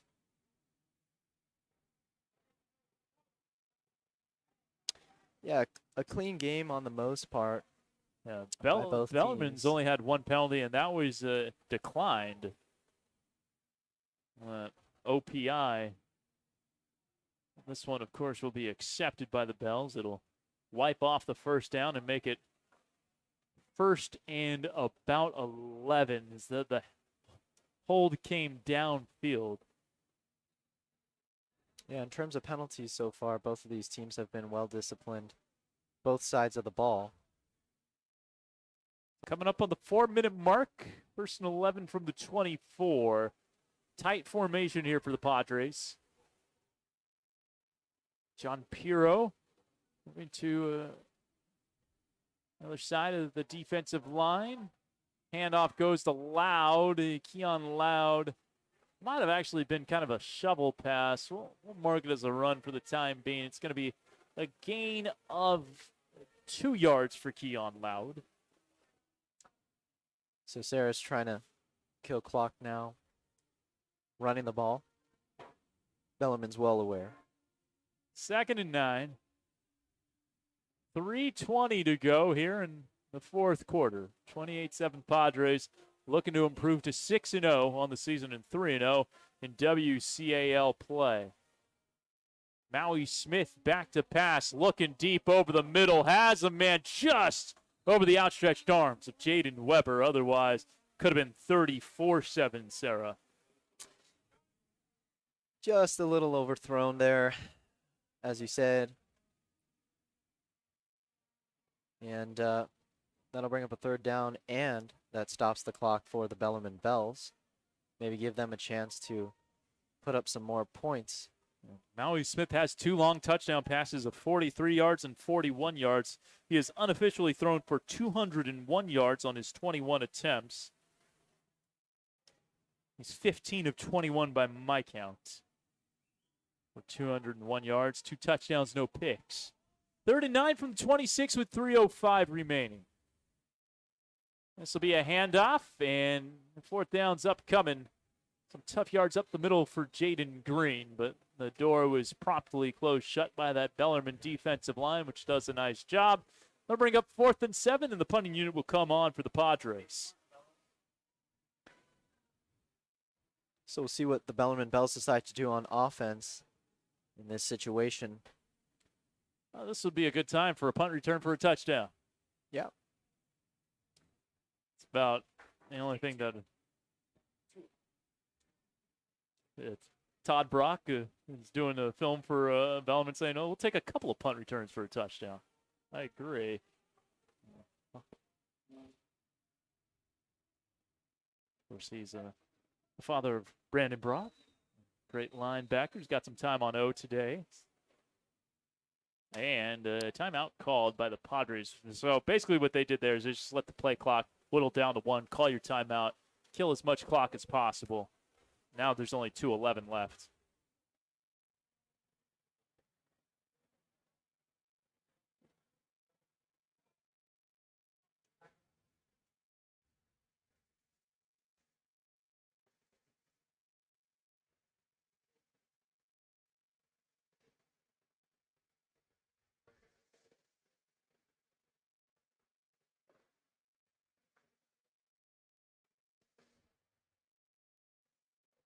So, second to last home game of the season next Friday against the Archbishop Mitty Monarchs. That'll be a good one. Mitty got off to that 4-0 start before running into the buzzsaw that is the Serra Padres.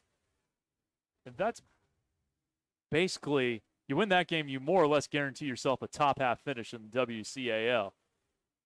Here's the rugby-style punt from Brooks Trimmer, and it takes a very nice Padre bounce down inside the 30 to the 28. From 128 to the other 28, it's a 44-yard punt, no return. The Bells will have it with 2 minutes to go exactly in the 4th quarter.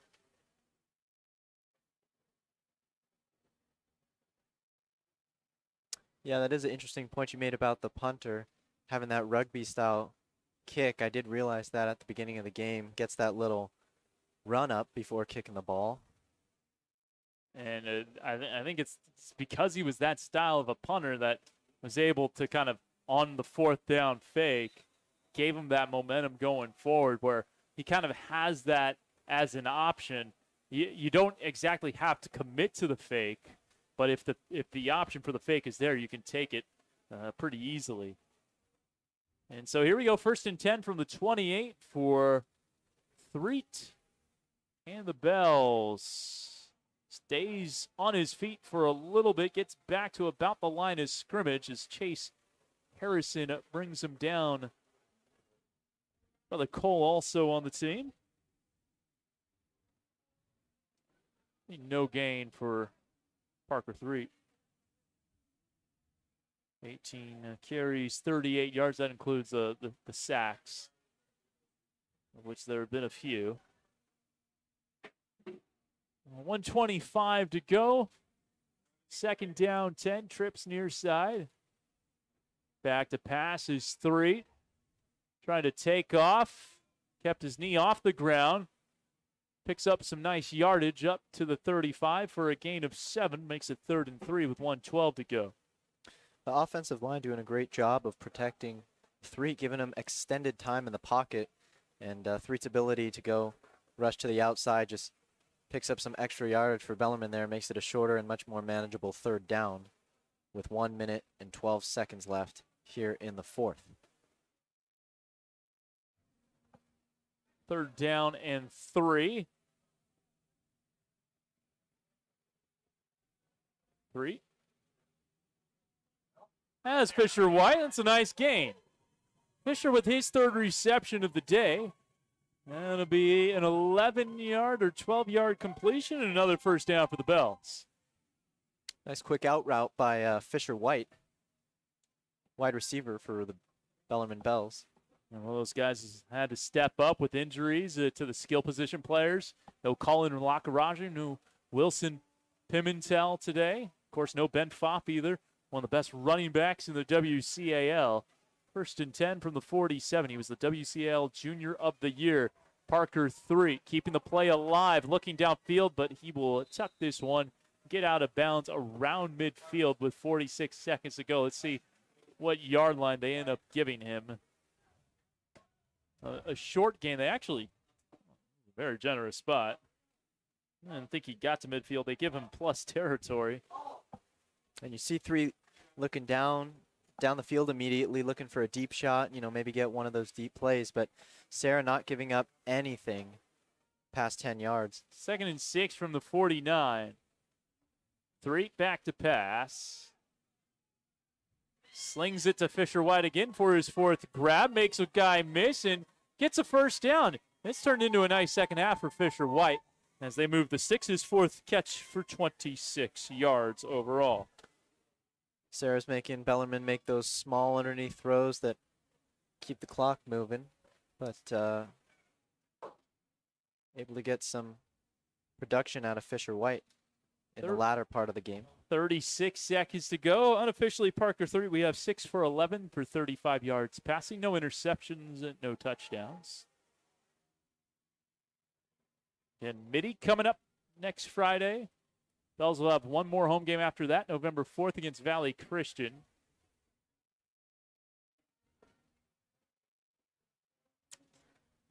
Yeah, Valley Christian losing Jurion Dickey, who went to Menlo Atherton. Who put up 4 touchdowns on the Bells. Yep. Serra next week will be at Reardon on a Saturday afternoon before finishing up with Valley Christian, SI, and Sacred Heart Cathedral. So here it is, 1st and 10 for Parker 3. Looking downfield, but nobody uncovered and slides inside the 40 for a gain of 4. Serra's just doing a great job.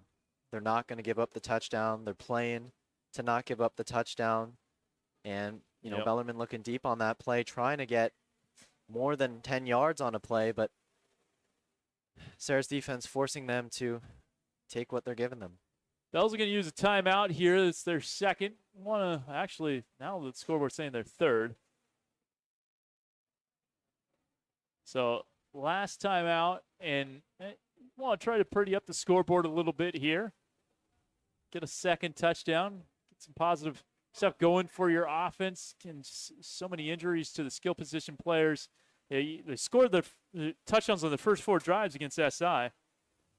They've only had 1 touchdown in the last. Now it's going to be, or 2 touchdowns now in the last 10 quarters of WCL play, unless they get a touchdown here.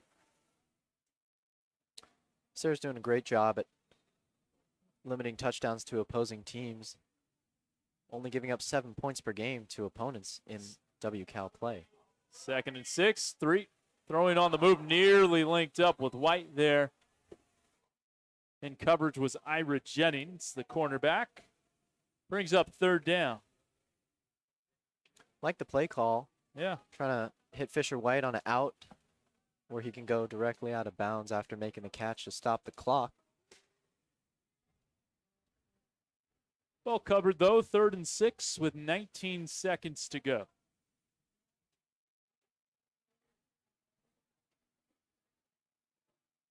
Three.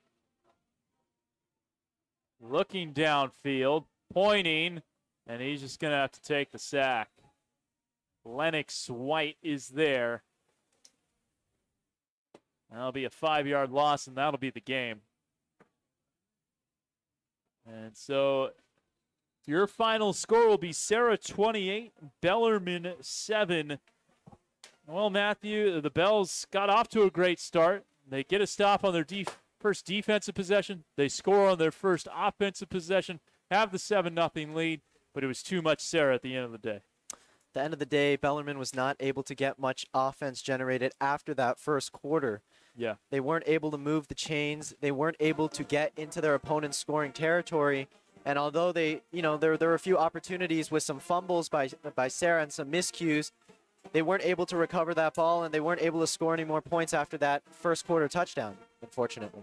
Yeah, I mean, they went the entire second and third quarter without getting a first down. And it just that Serra defense is so vaunted. Well, the Bellarmine defense is vaunted too, but I was talking with Patrick Walsh before the game today in his 22nd year as head coach of Serra. He said it's one of the best defenses he's ever had. And, I mean, through 3 WCL games, they've given up 21 points to very good WCAL teams. Yeah, that's not a recipe for success when you can't move those chains and when you can't get those first downs. And Bellarmine was able to play a great defensive game, a very clean game in terms of penalties, but unfortunately we're not able to generate any offense. I'd like to see a little more short passes by Bellarmine or just something to get their offense in a rhythm. But at the end of the day, they weren't able to get into any sort of rhythm, and they fall short to Serra. All right, well, coming up next for the Bellarmine Bells is that game against Mitty. What improvements do you want to see? And of course, you're going from playing the number 1 team in the area. So, I mean, Mitty's still a very tough opponent, but likely you're going to be able to do more stuff against the Monarchs than just by kind of default, not taking anything away from Mitty, but Serra is Serra. I think the 2 things I want to see out of Bellarmine improve upon next game is their special teams. I think their punts were a little shorter than they wanted this game. Serra brought some good pressure on 4th down, and so they weren't able to get those punts as far as they'd liked. And I think with those added yards on the punts, they're able to get themselves in a better position on defense. I'd also like to see some more quick plays and quick screens from Bellarmine. That will just get Parker 3 in a rhythm. And I'd like to see him out of the pocket a little more, moving around on the ground and really tiring that defense out. All right. Well, any final thoughts from you, Matthew, beyond kind of the improvements to make, just thoughts from this game and kind of going forward for the Bells? I think Bellarmine played a great game tonight. And, as Coach Jalal Bushman said before the game, they're coming in as huge underdogs, right? And so they had nothing to lose. And I think they gave it their all. And, They left it all on the field tonight. Obviously, they want to put up some more points and do some better things on offense next game and as they move on throughout the season. So hopefully they can, put together a week of good practice and come out firing on all cylinders against Mitty next week. All right, he's Matthew Saw. I'm Kevin Dana. Big thank you to our student crew led by Andrew Enriquez, Owen Simon helping out. Also, a big thank you to Owen Pence and Noah Smith on the halftime show. So, yeah, for all those and more, I'm Kevin Dana saying so long. Thanks for tuning in to Bellarmine Varsity Football on the Bellarmine Sports YouTube page.